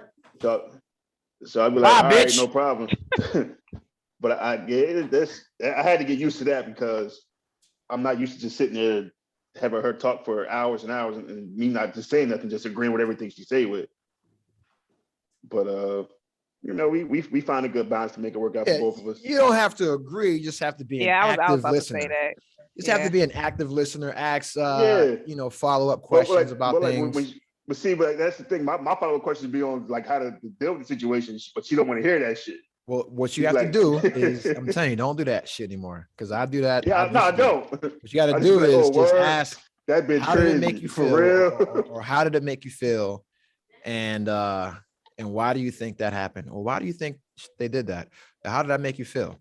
You ask those two questions. About it? Yeah. And what are you going to do about it? Because now that makes them come up with their own solution. And a lot of times they have the answer. They know what the fuck they need to do. You just have, it's the same, when people ask us those questions, we're like, fuck, man, I got to do X, Y, and Z and out of that. And it's like, well, shit, bro. Well, what do you think you need to do about that? And we got the answer. It just takes that shit just being triggered, by somebody asking the question, because a lot of times we're so wrapped up in the problem, we're not even thinking about, like, we don't see a way out. You know what I'm saying? We think that's just how it's going to be forever. And it's like, well, what do you think you can do to change that? And that's what it is, man. And, because I think, for us, a lot of times, especially as men, we have to play a part in alleviating our ladies' stress. Because that was the next question I was going to ask is, how does your partner help you deal with stress and anxiety? And Sadira, you already answered and said, what your man does. And Jamal, you just answered. Me, I don't do shit except cause more stress. No, I no, you know what I do? I just take a picture of me looking really handsome like this. If you don't want to deal with this, somebody else does. but what's crazy though? when my wife be having them day like that, I just do dumb shit too sometimes. Yeah, like she'll be sitting on the bed, I just run and jump on her type shit or do something crazy. That's the kind of shit I do, bro. It's like idiot shit. Like I think the other day I picked my lady up on my fucking shoulders and like started squatting her and shit. and like twerking and shit. And I'm like, there's little shit like that, just being vulnerable. You know what I'm saying? Like just being fun, because they got with you because at one point you were fun. It's like you can't stop being fun. You know, you got to be a way to alleviate stress. And sometimes it's just doing something stupid and making somebody laugh. And it's like, you know what? Shit ain't that bad, bro.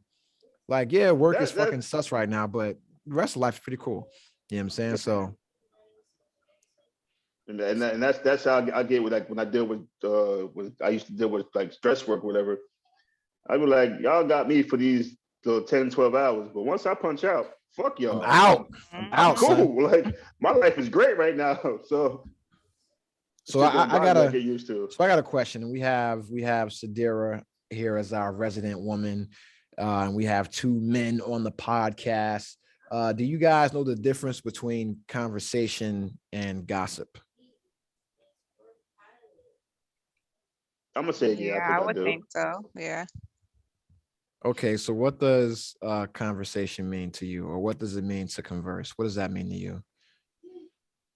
It's meaningful. There's depth behind it. It's a conversation. It's not just, you sitting there talking about people or talking about whatever. There's a goal or an end to what you're talking about. Okay, what about you, Jamal? Don't steal my answer. Oh, you can just say I agree. That's all. No, you can say no, come up with your own answer. It's not one-sided. It's both parties are giving the same amount of feedback information. You usually learn something from a good conversation. You pick up on something that you didn't know, or they pick up on something they didn't know. You're not really discussing somebody's personal business. You know what I'm saying? It's like if you're talking to somebody, you're talking about y'all two, not somebody else. Okay. I agree as well, because there's 4 types of conversations. You have a dialogue, which is two-way and cooperative, and the purpose is to exchange information and build relationships, kind of like what this is right here, right? You have a debate, which is two-way and is competitive, and it's to win or to convince somebody, right? You have a diatribe, which is a one-way and is competitive, and it's to express your emotions or to browbeat or to inspire somebody. And you have discourse, which is one way, but it's cooperative and it's used to deliver information. So like when I would do like my like one-man conversations for like 3 hours, that was a discourse, just to share information, things like that. Give me 1 second. I gotta pull these chicken nuggets out of the oven for my daughter. You gotta get the Tyson ones, Joe. Fuck Purdue. Yeah, relax. What state you stay in, Sadira? I'm in Virginia right now. Oh, okay. Yeah, that's right. You did say that numerous times on the Virginia. pod. You don't like Virginia? I've been here for 10 years. I'm ready to go. Where you think about going to? North Carolina. Why North Carolina? That's where my other brother is, and my sister's relocating there. And I like North Carolina. I've been there a couple times over the last couple years, so I'm starting to like it down there. Hey, how long you think supposed to be in for? How long was you when you was in the Navy, right? Mm-hmm. You did 20 years too, or? No, you know how old I am? No, I only did 4. Oh. Just 4. I got out to be mom.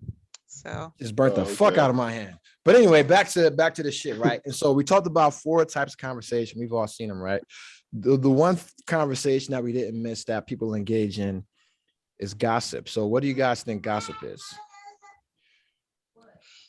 I look at gossip as negative. Yeah. Like, it's always talking about somebody, and you either hating on what they got or what they doing that you can't do, or I don't think anything good comes out of gossip. You were smart to go first this time, Jamal.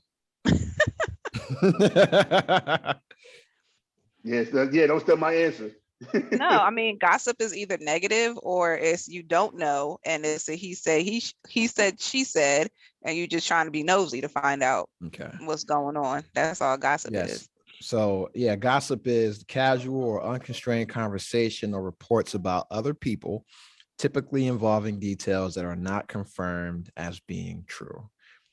That's what gossip is. So exactly what you guys just said. Negative, unconfirmed reports about other people, not building, not sharing, exchanging information, ideas, things of that nature. So now the question is, do you agree with the statement that men converse and women gossip? No. So you don't agree with that statement? Men gossip too. Mm-hmm. I'm not talking about, I'm talking about in general. The majority of men converse, the majority of women gossip. In general, I think so, yeah. Okay. I don't. So why do you think so, Jamal? Because I'm gonna look at it as far as our circle, like me, you, Nuff, Bone, Karim, and my brother, and even Yaden, sometimes Rel. Usually when we talking, we're somebody's teaching somebody something different that they don't know in the conversation. Like, we bullshit an awful lot about something, but for the most part, when we have real conversation, it's somebody's learning something. You know what I'm saying? We usually only, I guess if you want to say gossip, is when we joking around. Yeah, and that's not really gossip, but just us calling each other gay. Yeah, just doing which dumb we shit. already know is true. So it's not gossip, we know it's true. So you're saying women don't have meaningful conversations? No, I'm not saying that. But that's not what he said.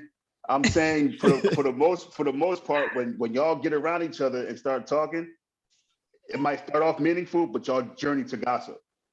Men don't do that. Men don't start off and then journey to gossip. We talk about buildings, like, helping each other out with certain shit, or we joking around. We don't sit there and be like, oh yeah, this dude at the barbershop, blah blah, start talking about his whole family and run down and shit. We don't, because we don't give a fuck. Like, yeah. And so Sadir, before you go, right? What I want you to do is take a step back from your very small circle of three women no that you exactly, so you can't do either.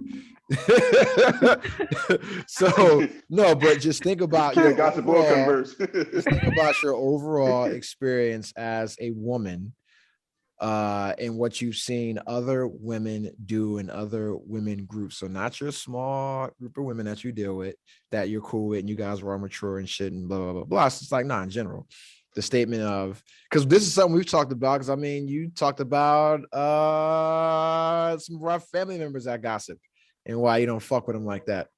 You know what I'm saying? So what I'm saying is think about just in general, obviously not fucking 90%, let's just say 51% of the conversation when it comes to women is about other people, typically involving details that are not true, i.e. gossip, because that's what you think about. The hair salon, the nail salon, anywhere that women congregate and talk, it's normally gossip going on. The bridge club, when you guys have when y'all selling Avon products, or wherever the fuck it is that y'all doing, is normally gossip going on. Now that's coming from a super biased male opinion, right? I'm not a woman. I can't tell what the fuck is going on. I'm only talking about the experiences that have been told to me by other women and why they don't fuck with other women. Because I'm talking about from the perspective of being involved in the FRG or the ombudsman group in the military. They don't fuck with each other because all they do is gossip. You know what I'm saying? And so it's like, and so if I'm getting all these reports from women telling me that they don't fuck with other women because of worried about people gossiping their business behind their back, or why they don't have so many friends, it's like, well, that's what I think is the norm, because that's what I'm being told. Now, maybe you can shed some light on that. No, like you said, that's why I don't have no friends. The few that I do, and I barely talk to them. So, I mean, not because I don't trust them. We have our own lives. So, I think I just called, or I tried to call my one girlfriend the other day, but she's sick and didn't have no voice, so I didn't get to talk to her. But like I might reach out to her every now and then. And usually it's only if something is going on. We might message each other at work. But no, that's exactly why I don't deal with other women, because all they do is run their mouths and talk crap. So you would agree with the statement that the majority of women's conversation is Yes, other yes, I people, and it's agree. gossip. Yes, Okay. yes. So what? But you know, Jamal, you mentioned that men gossip too. Of course they do, because niggas is bitches too. That's why. Yeah. You know, and not every woman, because I know plenty of women that mentor and coach other women and exchange ideas and, you know, try to help them out, things like that, and try to, you know, all that shit. Of course we know, right? But what can be done to change that? Because we see like all these, we see men holding other men accountable and trying to get them out of that hoe shit of just hating on people and talking about other people's shit, blah blah blah blah. But it seems like with regards to women, that's just still accepted, and that's just like the norm. You look at the major media outlets for women, they're all gossip based news outlets. You know what I'm saying? Like the news outlet for Black folks right now, for women anyway, is like the Shade Room, Baller Alert, Gossip, Hollywood Unlocked, that kind of thing. They don't go to Essence or fucking Ebony magazine. They're not checking the news out there looking for gossip type shit. And that's why you have artists like Cardi B, Lizzo, fucking Ari Lennox, all these people complaining about their fucking lives. Like Cardi B just had a lawsuit that she won against the blogger Tasha K about her spreading reports about her having STDs and being a prostitute and being a drug addict, things like that. She just won a $3 million lawsuit against her. You know what I'm saying? Because God damn. the shit wasn't true, it was just made up. Defamation of character. Exactly. And so Yeah. my It's a thing thing. is like, how, what do women need, or how can men help women get out of the gossip conversation, or get out of the gossip talks and into just talking about building things, you know? And Women need more confidence, and they need to be more secure in their own skin and what they're doing. okay, so how do men help that? They can't. So men Because cannot help all a women man, get all out a of the man is gossip gonna game. do. No, all a man is going to do is blow their head up, and then it's going to be more of a conceited thing. Because I'll say this: if you can get complimented, if a man can help you build yourself up without you being conceited, as long as you know how to stay humble, then yes, you can get out of that phase. But if you take it to the head and you start thinking, oh, I'm the shit and all this other, and then you start acting crazy, then that's not helping, because you're still going to turn around, doing whatever. You're going to hate on the next person coming up that's getting anywhere near to where you are, and you're going to be mad. You're not going to be able to support the person next to you. You're going to be constantly trying to battle instead of trying to rise and then help. So you have to be able to humble yourself in order to get to that point. I got you. Okay. So I can agree with that. So beyond men, so how can we facilitate the conversation then? Because we don't want us to blow your heads up, things like that. So how can we, because it's like, okay, men have mentors. Men also have people that we, mentor, our proteges, our mentees. Men seek other men out for coaching. When a man needs assistance or wants to learn something, he goes to a man, hat in hand, and says, yo, I don't know what the fuck I'm doing. Can you help me out? We've all done it. You know what I'm saying? I've done it. Jamal's done it. Fucking Gordon's done it. We've all done it to get to where we are. But it seems like what you said, humbling yourself. Is there anything that men, because I mean, men have been saying for decades now that women need to humble themselves, and they ain't fucking listening. So do you think that it's anything that men could do to help facilitate that? Or is it solely the responsibility of women to get other women to stop the gossip and start having these conversations about how to build up the group, how to fucking raise? Because the woman is going to look at it like, you can't tell me what to do. I don't have to listen to you. I don't care what you think. Blah. That's how a woman is going to take it. I'm telling you, because I'm a woman. Yeah. So it has to come from another woman telling you that, like, look, get your stuff together. Stop acting like you crazy. I lost a good friend because she couldn't take the fact that I was rising above her. And while I would have been more than happy to take her with me, she was too prideful, too jealous, too whatever. And she was just like, nah, I'm gonna keep acting out. I'm gonna do me, be me, and you still sitting, down there. And you made the offer to take. You said, hey, listen, absolutely. I'm on the come up. Follow me, come under my wing. Yeah. I got you. And she was like, whatever. Like, I do what I want. She was like Eric Cartman in South Park. When why don't you just do? And this was the prime example. We were both up for promotions, right? And supervisor said, this is what you need to do this. I said, cool, I got it. I went and did it. Yeah. Got my promotion. She refused, flat out, threw the paper back at the supervisor. No, I'm not going to do it. And guess what happened? You ain't get promoted. So then you get mad at me because I'm moving up, and then you want to turn around and talk crap and say that you took credit for my success. No, ma'am, you did not. I did this myself, and you didn't want to come along with me. Yeah. So, I said to you multiple times, just do what it is you're doing. It's too easy. But again, your pride is too much. So, you were sitting for a minute, and then I had 3 other women who came in underneath me, and they took the knowledge and what I was doing and ran with it. And guess what they at now? Right behind me, moving on up the ranks. So you gotta be humble. You gotta be willing to accept coaching, whatever advice, all that stuff. And if you're not open to it, then that's on you. But it has to come from another woman. Okay, I feel you, because that's something that I feel everybody needs, right? Is coaching. Because that's something we can all benefit from. And men, we're used to playing on teams. We're used to somebody yelling at us, telling us that we fucked up. I wish Gordon was still here, because I would talk about when Mr. Henry threw a basketball at his fucking head. Yeah, I remember that shit. Shit like that, right? So we're used to coaching and people telling us, okay, I did not mean to stop talking, but I'm looking at this advertisement for the Halo TV show that's going to be on Paramount Plus. Shit looks fucking I seen crazy. That too. That shit look fire. Shit looks fucking fire, dog. The fucking Master Chief. All right. Shit looks fire, bro. Here, my daughter's about to go crazy because she heard me yell. Anytime I yell, she goes fucking crazy. But they got Bakeem Woodbine in this bitch. That's what's up, man. He's in everything. Anytime they need a black person, they get Bakeem Woodbine. God damn. I swear. Shout out to him. But yeah, man, like men, we always get coaching, bro. And because we're used to being told that we're fucked up or we're lacking or we need to improve something. So it's easy for us to go and just seek the advice of someone else that is doing what we want to do.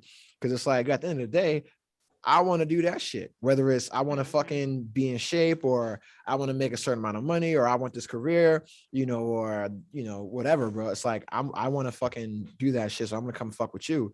And it seems like it's harder for them to do that because they don't want to put their pride aside, because they're too independent, too proud.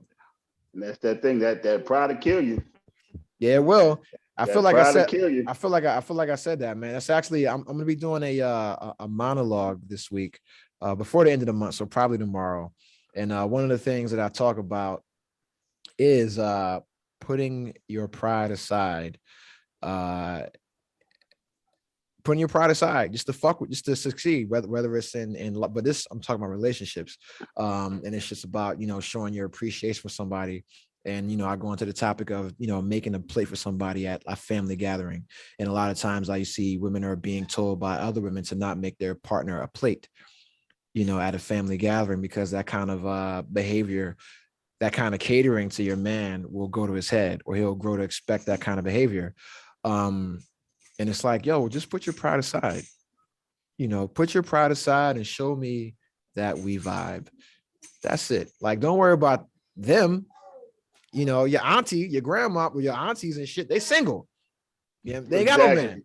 So fuck that's why. It's like your mom and your grandmom, they made their husbands a plate. You know what I'm saying?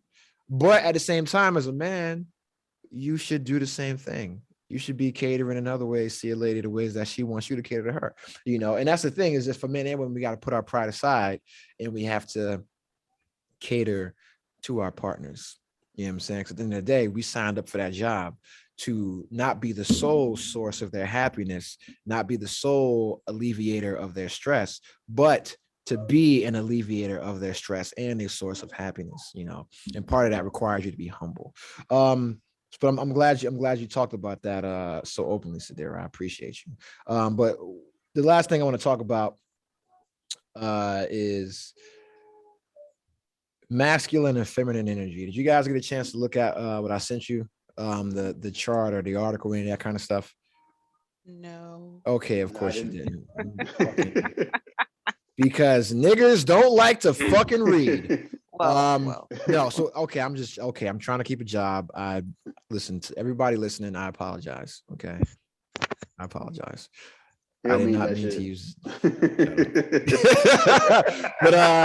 it's the Terramana talking. It's not Tori. It's not TJ, because that's what I tell everybody at the job. My name is TJ. All right. Torian is way too black around here. My name is TJ. All right. I'm dead. I swear to God, I'm dead. They're like, yo, your name is Torian. I wish I had my name tag. I'm like, no, you have to call me TJ because it is less threatening. You know what I'm saying? But what's going to happen is I'm going to take your job in 6 months. Don't worry. But no. So we'll talk about the positives of feminine energy, right? So positive feminine energy is receptive, passive, and not passive in the way like just I've seen you post that before. Yeah, so not that, but cooperative. You know what I'm saying?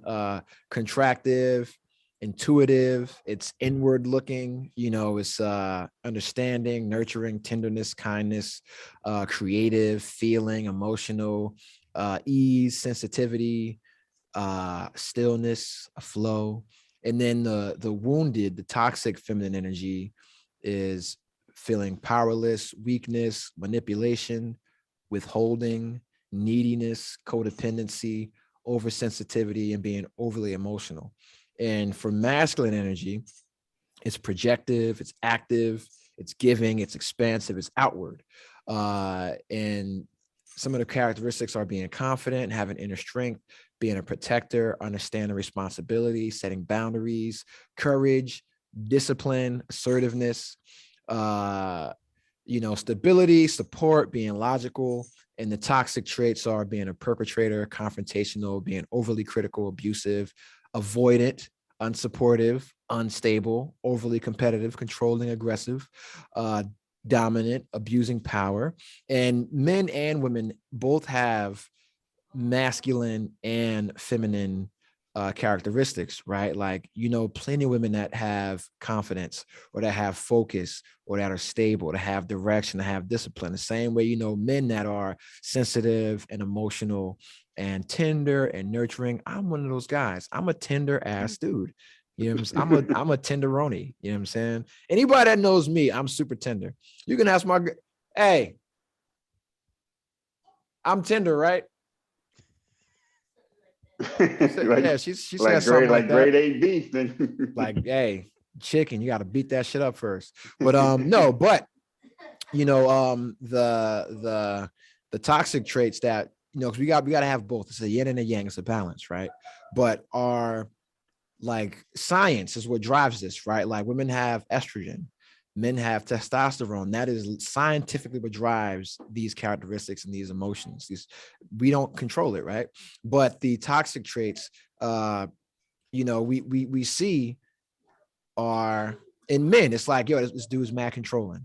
He's abusive. He's confrontational, or he's avoidant.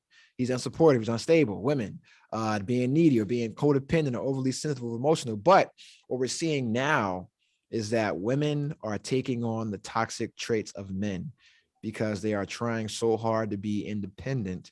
They are taking the traits that men label as toxic and taking those on, and then understanding, and they're not understanding why men aren't attracted to that, because now you see women that are overly aggressive, that are controlling, overly competitive, that are critical, abusive, avoidant, unsupportive, unemotional, unstable, lifestyles are chaotic, confrontational. I mean, Jamal, as a man, have you seen, would you say that those are common traits that you see in women today? In a lot of them, yeah, especially the ones that are on that I'm single, super independent vibe. Yeah, they have a lot of those traits. And that's one thing I would say about my job is since we go everywhere, I interact with a lot of people, male or female, but every now and then, you know, you'll get one of those females that's like that. And then when I sit there, be like, well, you'll be single forever. And they be like, why? Be like, because don't no man want another man. Like, except a gay man, and you ain't got a dick. Yeah. You ain't got no meat. Like, so you ain't gonna be. It's certain roles that a man wants a woman to have, and it's certain roles that he doesn't mind if she has these roles. But at the end of the day, you have to let the man be the man. Yeah. You can't be in a relationship and y'all both trying to be the man. It's not going to work. Like at the end of the day, you have to let the man be the man of the relationship. And you can't embody the toxic traits of masculinity that men agree are toxic. Yeah. All men will agree that being controlling is a toxic trait. Being critical or being confrontational. And that's the main thing, is that you see so many women that are just super confrontational, like women that want to fight. Like women that want to fight. That's not cute. Like why would I want a girl that's always down to fight? Yeah, nah. Because I know me. I'm pussy. I ain't fighting. You know what I'm saying? I got now on speed dial, bro. My body makes noises every time I move. Hey, look, I'm not built to fight. I'll call the cops in a minute. I'm not built to fight. You know what I'm saying? I'll call the cops and I can fight, but I know how my body works. I'm good for I'm like Rocky. I got one more fight in the tank. That's it. After that, I'm taking all else. I'm using that if somebody fucking my kids and my wife. You know what I'm saying? So the question, we'll take it to you, Sadira, as a woman, as an insider. Do you think some of these toxic masculine traits that I named, I listed off, are some of the things that women are starting to embody now and actually embrace and be proud of being confrontational, or be proud of being competitive or being aggressive? I think I do see it, not personally, not through anyone I know or interact with, just from what I see on like social media, but you know, everything is exaggerated on social media too. So can't really be sure what's 100% true and what's not.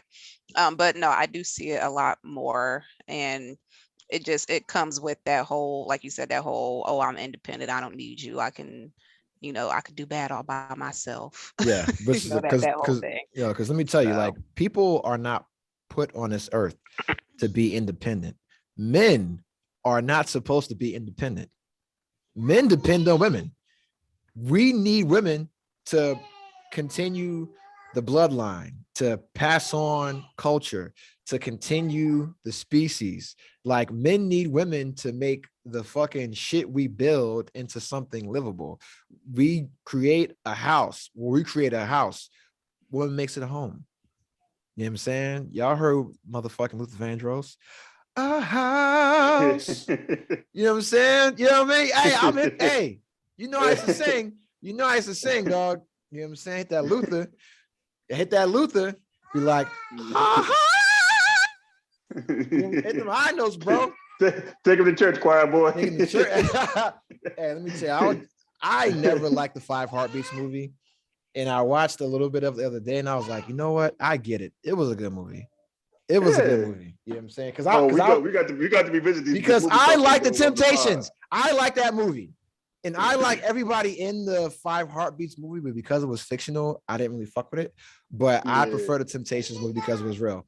But that was a great movie. But it's like, yo, and I gotta let you finish answering the questions, Derek, because I cut you off, and I'm sorry about that. But yeah, man, like my daughter is fucking abusing my computer right now. So I'm losing focus. But I love kids, man. She is the best. She is the best. She has my Xbox charging pack in her fucking hand, and she's like trying to chew on it. So I'm gonna be down 1 battery, but it's not plugged in, so I'm fine. I have like a shit ton of Amazon batteries. But yeah, so don't put that in your mouth. That's what she said. But yeah, so my thing is, so here's the thing, right?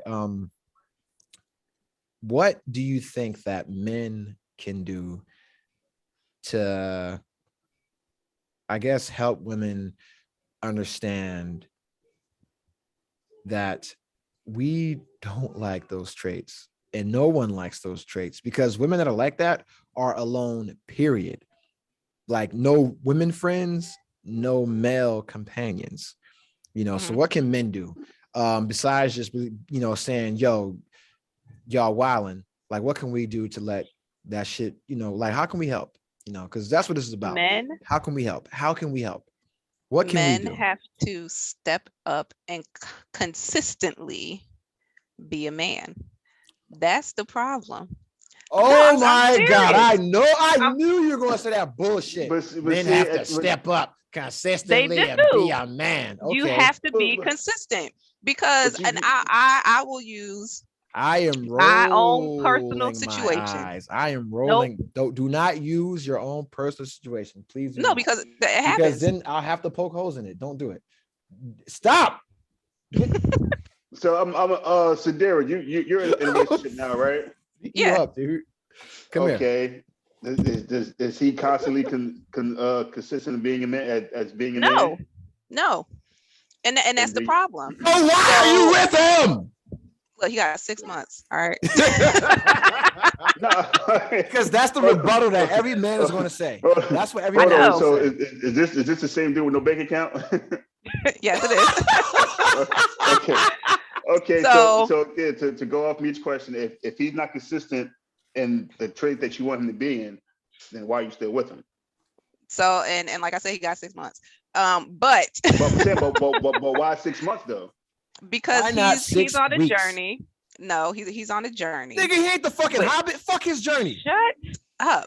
Men do not get to be on fucking journeys. Men have to take care of business. I get that. But this goes back to the career side you of are things. Extending I am way too much grace. No. Way too much grace. You're extending way too much grace. I really am. But that's okay because I'm okay with it. It don't matter what you think. This is my life, right? I'm living it. It is. So that and that's whatever. I do what I want. Nobody can judge me. But the same shit you said. Yeah.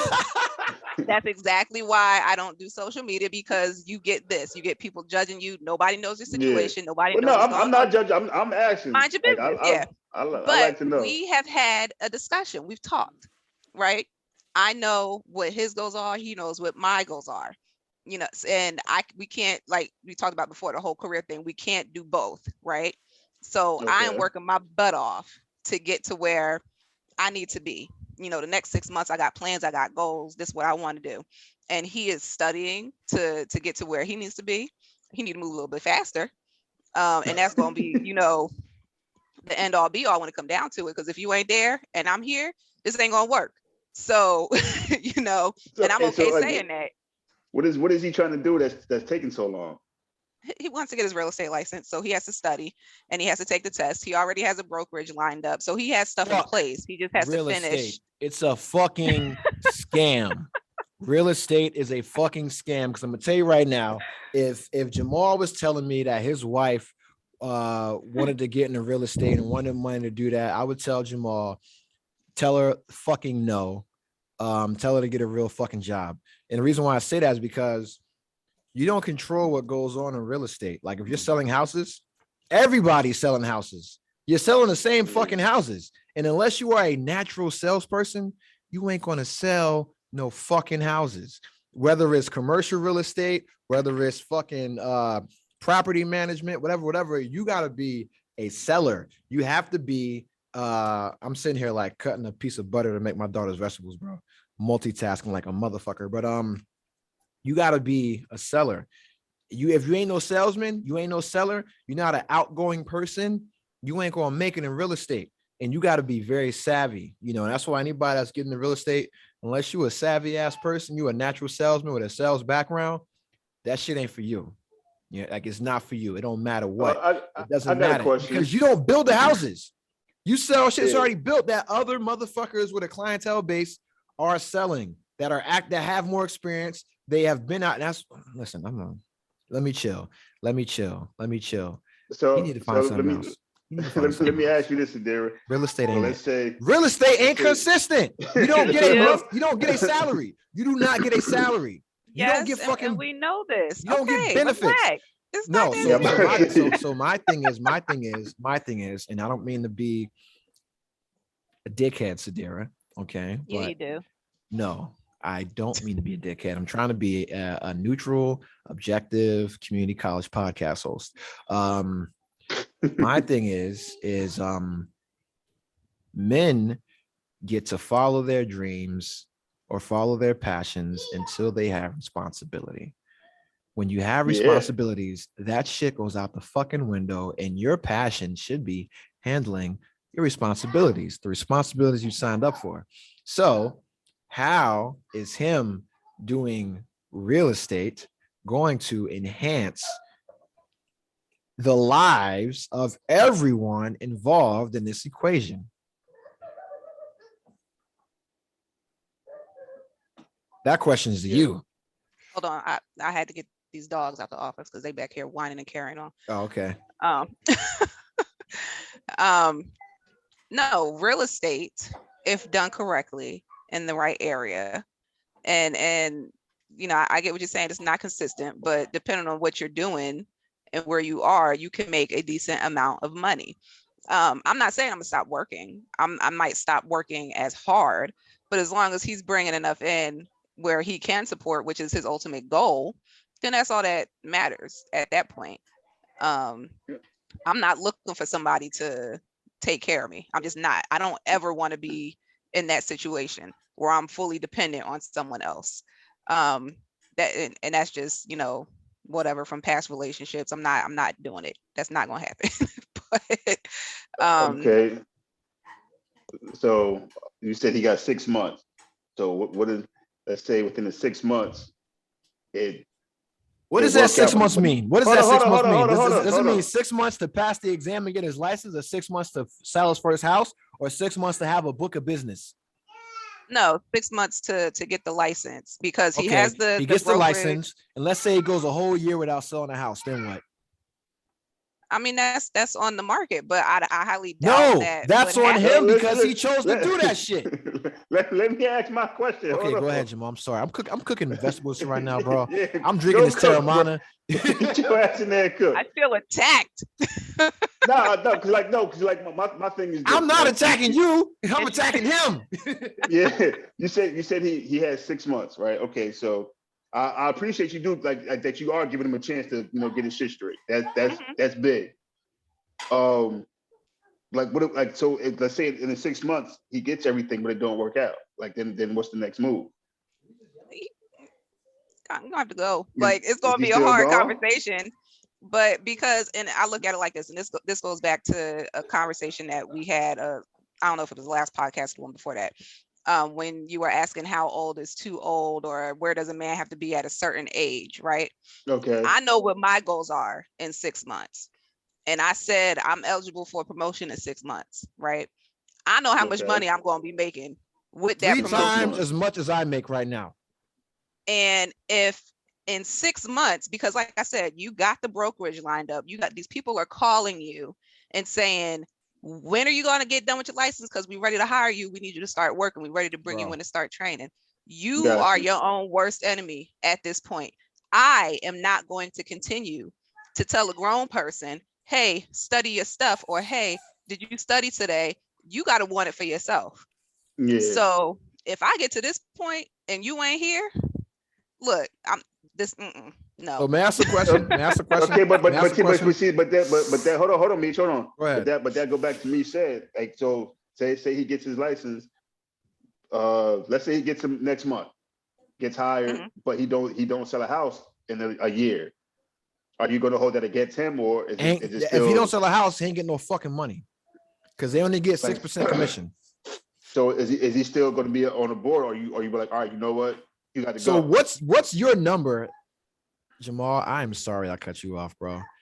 Nah, go ahead. You only get 6% commission from a home sale. Right. Let's say you're in Virginia. He's selling houses for 150 grand because he's brand new, so he's not going to be selling. He's not going to be selling luxury houses. So let's say $200,000. All right, minus 6%. You know, no, it's 3%. It's 3% of the commission, right? It depends. Yeah, it depends on the brokerage you're at. It depends on. I mean, you got to pay fees. It's a bunch of stuff that's So you're paying. So your take home ain't that 6%. No, so within the It's first like half 6 of that. months, yeah, within the first 6 months, anything, because you're training. So anything you make, you're probably not gonna make nothing because you're Yeah. training. You got to pay the brokerage fees. You got to, and then So you're on the really back only getting end, 3%. You're really only getting 3% of a home. Mhm.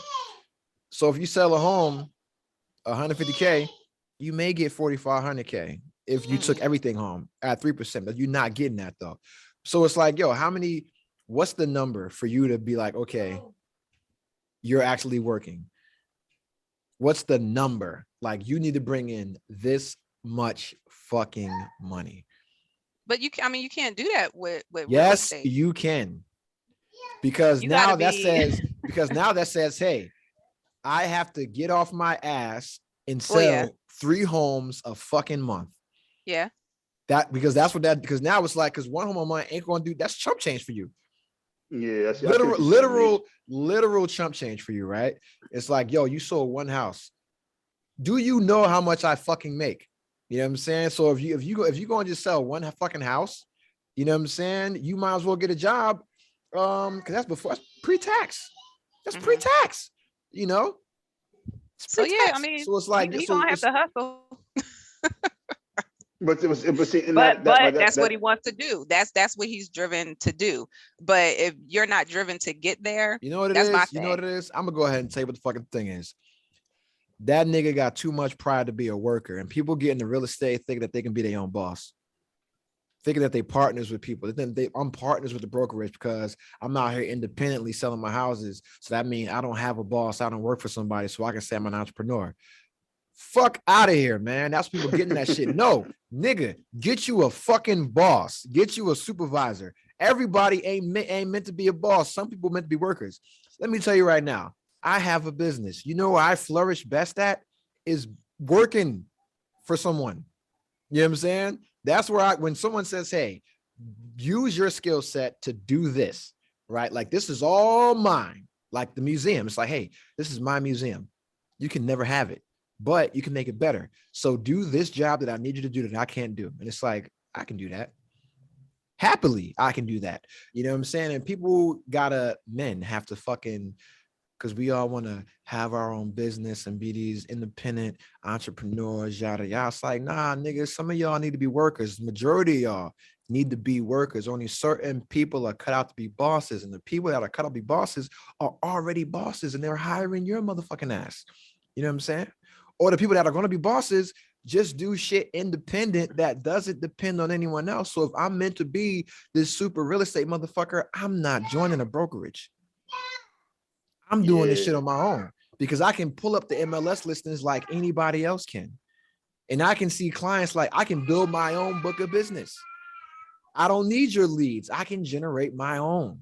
You know what I'm saying? And that's the thing. And that's not directed towards you. That's directed towards any of you motherfuckers thinking you're going to get into fucking real estate beyond the age of 30. Only a few of you are cut out for that shit. And the few of you, it ain't for everybody. It ain't for everybody. You know but that's a lot of jobs. A lot of jobs ain't for everybody. Like the job I got ain't built for everybody. Mm-hmm. You know, and let me tell you, man. Let me tell you, yo, because I thought about real estate for a minute, and I was like, you know what? I don't want my paycheck dependent on somebody else's emotions, because home buying is an emotionally driven purchase. And it's like, I don't want my fucking paycheck depending on somebody else fucking being in a good mood, because it's like, yo, they can just drop you and get somebody else after you did all the work. You know what I'm saying? After you do all the fucking work and you find a perfect home, they can say, oh, my friend's a realtor. I'll just get him to do the closing. And guess what you don't get? Paid, nigga. You know what I'm saying? So that's the thing. Does he know he has 6 months? No. Now that's not fair. I just decided that this morning. That's not fair. Are you going to tell him? Maybe.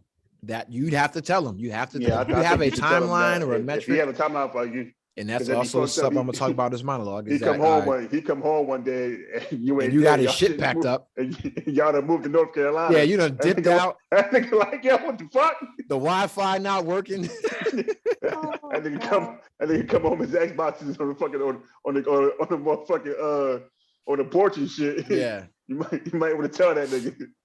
Yeah, no, he a PS4 nigga. So the PS4 gonna be in the porch. Oh, he a PS4 nigga? Man, fuck that 6 months. Get that nigga out of there. He a PS4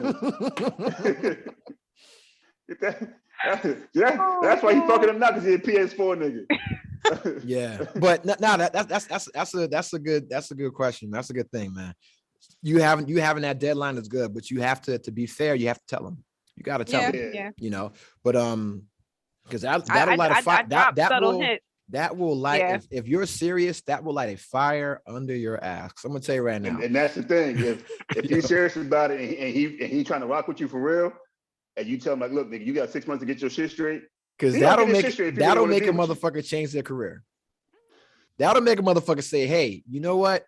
I'm gonna get a steady job. You know what I'm saying? Because selling homes is not gonna get me what I want.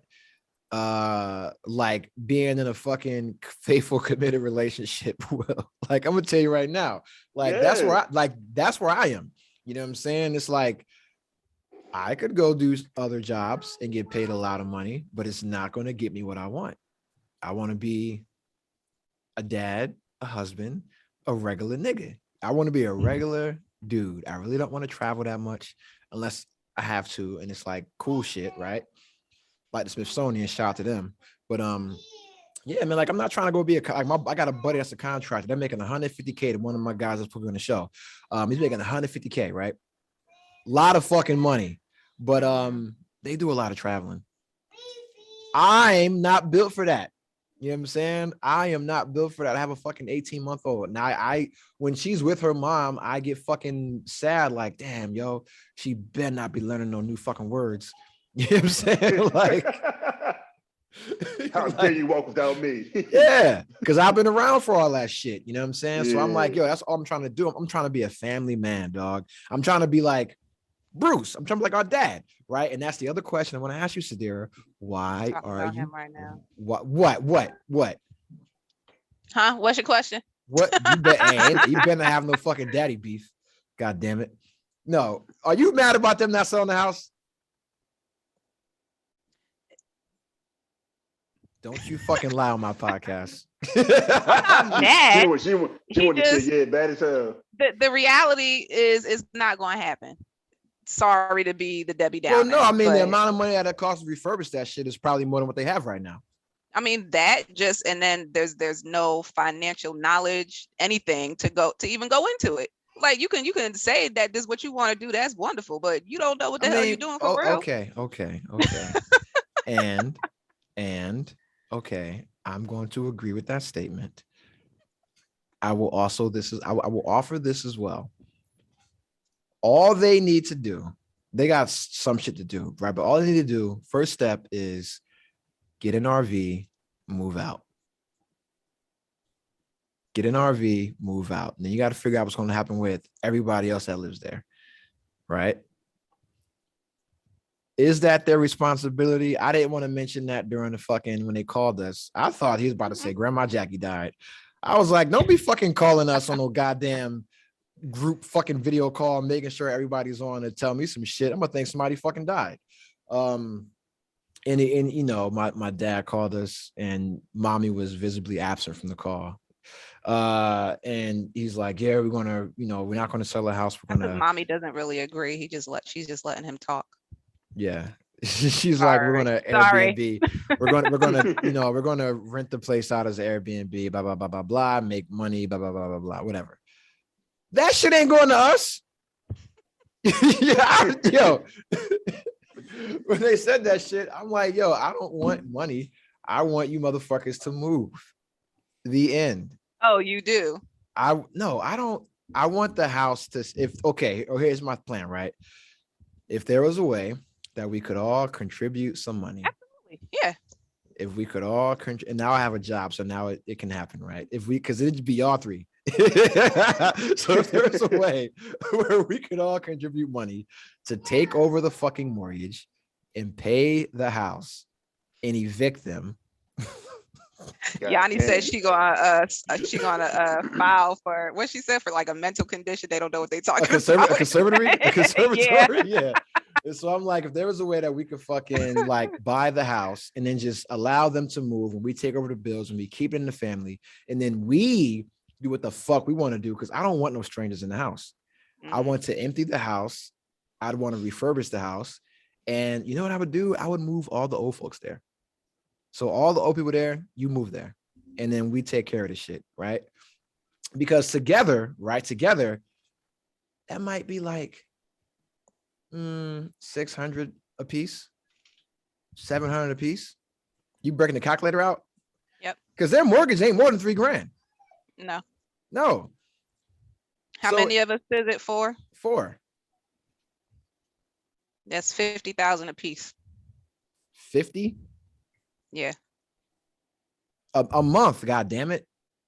So 50,000 a piece divided by, I'm saying to pay off what they have. Yes. But I'm estimating. No, I'm saying we just take it over right now. We take the fucking mortgage over right now. And we say, hey, you niggas gotta leave. I don't care where you go. But you talking about the house in 625, 650 a month. So 650 a month, right? I got that now, right? We do 650 a month and we say, hey, now you guys do not have to worry about paying this mortgage. We got it. You can pay the taxes quarterly, or yearly. $12,000 a quarter, a year. Oh, that ain't too bad. That ain't too bad. That is actually pretty good. God damn, that's ridiculous. It's not for that fucking house. They getting off easy. You know what my taxes is? 2,000. You're in Virginia. It's different. Some states don't even have property taxes. But that's the thing. So I'm like, yo, if we did, the 650, right? Now they can move, and then we can take it over and do the fuck we want. You know what I'm saying? That's it. Because really, to remodel the shit, we don't got to do it all at once. They just got to be out of the fucking house. You know what I'm saying? I'm just being honest. They got too much shit in the fucking house. That's too much shit in the house. Parents, man. So we can do this, take over the mortgage. Teba, your big head. Come here. So we can take over the mortgage, and they can just move out. And then the old people, hey, y'all can stay. You know what I'm saying? Y'all can stay. But Bruce and Esther, y'all got to leave. You know what I'm saying? And but where do they go? Right? Because they're not going to sell a house. Then they can use the income that they have to just do something else. Or they can just save up for a year. They can save it for a year. Take that money. Where they gonna go? Your house. Nah. You're like, hell no. Nah. I mean, shit. If I bought a house, they can come with me. But I ain't in that. I'm not doing that. Ain't big enough. You about to move and get a new house, man. But listen, I ain't trying to scam on my fucking parents like that. But I feel you. But no, so even my question was, before you fucking sneakily deviated from my question, why are you picking men that are the opposite of your father? To be honest, because all the qualities you want in a man are what your dad possesses. Not typically. What? Not typically, to be honest. They actually no.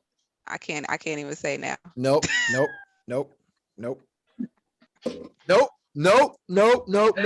them. What? None of them. You said none of them. None of them. Hey, I got a question since we talk. I don't know about the old house thing, but the 6 month guy. like you never answered my question from the jump. Why are you giving him 6 months? Damn, girl, try to reach in my drink. Why 6? Why not a month? Because 6 months is where I'm looking to make my next move. Okay, so since you have that time for yourself, you want him to be on the same page as you at that same time also. Okay, I would like to know in 6 months how that work out, please. Okay. And it's not guaranteed for me either. It's just get this nigga on a podcast. Yeah, I would have talked to this dude now. Yeah. It's just that I know I'm eligible for it, so that's what I'm aiming for.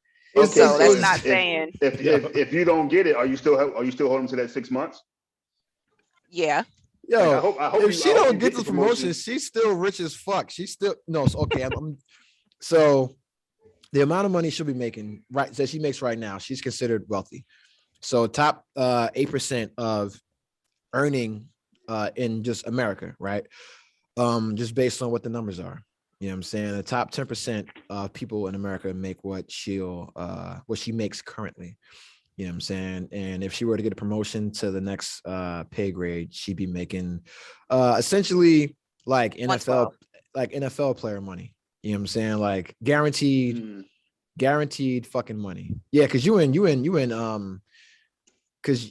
you guys, I think you guys get paid a little more than us, huh?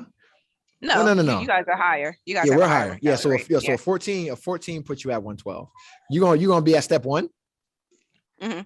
Oh yeah, because then the next step is a year guaranteed. Mm-hmm. Yep. And then the next one is another year. The next 3 steps are guaranteed in a year. So within 3 steps, yo, my nigga. Listen.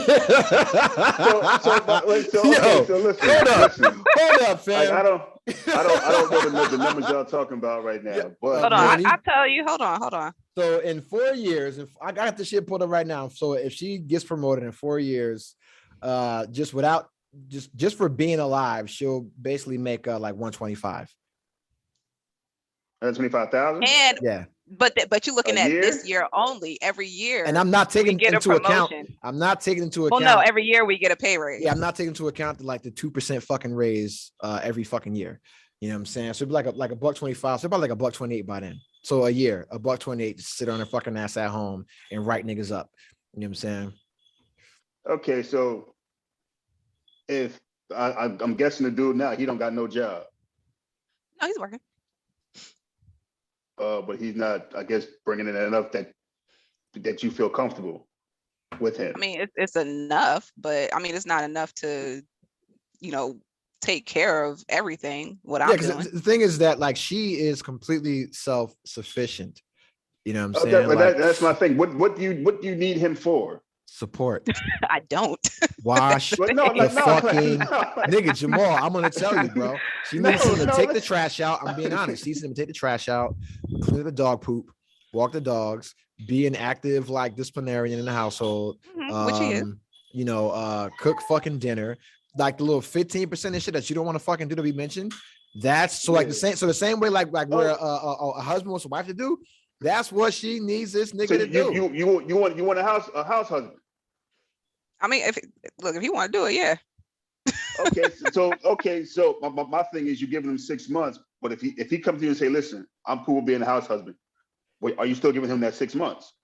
No, if that's what you're gonna do, 100%, I am perfectly fine with that. But you got to do it. It's so fucking easy. So so now, like I said, so now you might have said this, I might have missed it, but I'm lost now. So why are you with this? Like, what made you attracted you to him? That's I don't even know. That's I mean I know, but I don't want to get all deep into that right now. Okay, so I'm gonna take it as he's packing. Okay, cool. What? Ain't got nothing to do with it. You got a big old dick. Fucking big dick bum nigga. We make it up, like on a serious note, like man, for the most part, we date with a purpose. We have an outline of what we want our wife to be. You know what I'm saying? So if we want you by these certain marks to hit these, if you hit these, hit these marks by this certain time, okay, you qualify to be wifey. Thank you. Is he somebody that you can see yourself being with for the long term? I could, if he gets his stuff in order. So you either gonna get your stuff in order, or you getting off the boat. Yeah, or stay home and be 100%. Stay at home. So either you go get your job or you be the house husband. Yeah, that's pretty much your like pick one. You tell him. Yeah. Okay. So yeah, you might want to talk to him, see which one he want to pick. Yeah, like he could literally be a house husband and just have his own business dealing with like comic book shit on the side. Cause that's what I saw. I'm like, yo, this motherfucker just be a house husband and just be like a black comic book nerd doing that shit, something that he likes, and be a house husband and be set. See, niggas don't be thinking like me, bro. Cause I'm always looking for a sugar mama. So hey, listen, who you telling? If you got some aunties out there, can you get my wife a job? Yeah. Oh my god. Yeah. Like he could literally just be a comic book nerd, do you see this I told him, guy. I said do a podcast. I said do something. I said I'm gonna make barbecue all goddamn day. Hell yeah, do a black nerd podcast. Look, just make me a plate. I'll be happy. And just fucking cook and do the household shit, bro. He'd be set. Stop it. I had this whole block of getting fucking New Jersey barbecue plates fucking around with me. Goddamn, if I'm a house, but yeah, you know, like I said, I just want to know in 6 months what happened. Yeah, no, it's coming because I can't. I wasted 3 years before, and we coming up on 3 with this one, and I'm not. Hold on, you been with him for 3 years? Yeah. Oh coming man, up, yeah. Sadira, man, you're gonna love. You're gonna love my next monologue because it talks about how much your time is worth, and you need to take your hourly salary, your hourly fucking wage, and multiply it by how much time you spend with someone, and that's how much of your time you fucking waste with someone. So. Yeah, so you make a lot of fucking money. So take your hourly rate and then multiply that by how much time you spend with somebody, and that's how much time you're wasting because you could be doing something else. You know what I'm saying? So has he always been in this role for the last 2 years, 2 and some change years? It's been challenging, just because with the whole pandemic thing, just stuff, you know, it's not normal living, or at least it hasn't been. So it's starting to get back to it. So things are changing. And like I said, we're having more conversations and things like that. So that's why, you know, there's a grace period. Like I get it, I understand. I'm not, you know, gonna whoop you behind or nothing like that, but clock's ticking. Yeah. Yeah, you need to let him know the clock ticking then, because the worst thing is finding out when the clock ticking and you don't know it. Yeah. You don't want to be holding the ball when that shit say 0. Hell no. Shot clock. Shit, you might want to let that nigga know. Yeah, listen, man, it's crazy shit, man. But I'll say this, man, we've been on this motherfucker for like 3 hours, bro. I gotta get the fuck out of here. My daughter's over here eating fucking vegetables, eating the vegetables before the fucking nuggets and shit. I salute her. That's trying to reach into my cup and grab my fucking strawberries that are soaked in fucking alcohol. My son over here eating cookies. Yeah, no, she loves, like, she don't eat sweets. She don't like sugary snacks. The only snack she likes is like the little goldfish, the cheesy goldfish. She fucks with some fire. She fucks with cheese heavy. Fire. But she loves vegetables, man. Like, you take some vegetables, saute them up, a little bit of butter, salt and pepper, or some Goya sauce, some Goya powder, something like that. All right, I'm let you know. Go ahead. Yeah, she go crazy with that shit. Hey. Uh-oh. She even fucked Fix it up. your face. Fix your face. She good. No, because she ain't take her afternoon nap. So I told you, like, yo, this fucking child, like, she just wants to fucking cuddle. You know what I'm saying? She's like Gordon. Look where she getting from. Yeah, she just want to cuddle. It's like she'll want to do her own thing and like play with her shit, and then she's like, yo, just like hold me for like 10 minutes, and then I'm gonna fart and then dip out on me. That's what she does. She'll sit over here and chill and fart and then dip out. Well, she's done a very good job for you sitting for 3 hours. Yeah, she cool. Like this is first. I have ultimate structure and discipline here. She has hella rules and regulations, but she follows them. You know what I'm saying? So it's all structure and discipline here, man. I raised this child like a fucking, like, goddamn, like King Richard. You know what I'm saying? Like Venus and Serena daddy. That's the fuck I do. You know what I'm saying? So, like Bruce. You know what I'm saying? Important. Yeah. But hey, before we get the fuck out of here, I'm sorry. Before we get out of here, me and her fucking nuggets she dropped out of her mouth. But before we get out of here, okay, am I the only gross motherfucker that does that? Like when your kid drops. It's a parent thing. When your kid drops some shit out of their mouth, you pick it up. It's like, yo, it's mine now. That's that dad text, thing. nigga. Yeah. That's that dad text, nigga. Fuck that. I done ate my kids half a hamburger, half a hot dog. Yeah. Fuck out of here. I am always shit. All right, before we get out of here, man, Sadira, anything you want to say to the people? No, I don't think so. Oh, stop complaining about having to do your job. Life ain't easy. You gotta it earn ain't it. easy. And call me after this. All right, I will. All right, Jamal, anything you want to say to the people? Hey, you already know, man. You ain't got this one. What is that? That's the Cincinnati Reds, right? Minnesota. Oh, my bad. Oh, yeah. TC stands for Twin Cities, not for Two Cocks. My bad. Yeah. You gonna stop fucking my hat shit up. Yo, all I'm gonna say, man, stay, yo, listen. If you listen to the podcast, all right, leave a fucking review on wherever it's Spotify or Apple or oh damn it, girl. She just attacked me with my fucking microphone speaker. I'm gonna throw your little ass. Yeah, so leave a review. Whoa. Share, not against the wall, just on the sofa. She's at the age where I can do WWF moves on her now, so it's fucking over. Oh, that's the fun age, yo. Bro. 18 months, bro. 18 months. She got a strong neck and a strong back. You about to get razor's edge, motherfucker. I done, you know what I'm saying? So, pedigree and F-bomb. That's how Sadira grew up, with me fucking WWEing the fuck out of her. You know what I'm saying? Yeah, thanks. But yeah, man. So if you listen to the podcast, please share, please rate the pod. The only way that we can activate the algorithm, all right, is by people sharing the podcast. Share the filth. It's like a virus. It's like herpes. It's better when you give it to a friend. You know what I'm saying? So, share it with your people. You know what I'm saying? Listen to the podcast, Unprotected at Work. Hey. You look, this girl trying to grab a handful of vegetables. You see this little. Yo, child. That's yours. Hey, that's all you. That's all you gotta say is your forehead. child. You see the forehead? But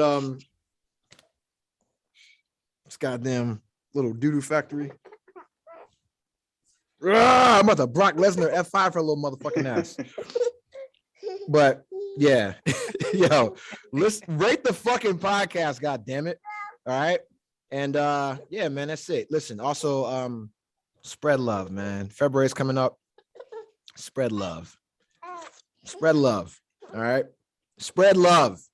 One more time. Spread love, not hate. Spread your legs and your butt cheeks, bro. Only in the shower. Only in the shower. Spread your legs and spread your butt cheeks. Yeah, that was a wild episode, yo. Hey, man, listen. The numbers also reflect that, man. So it's all good.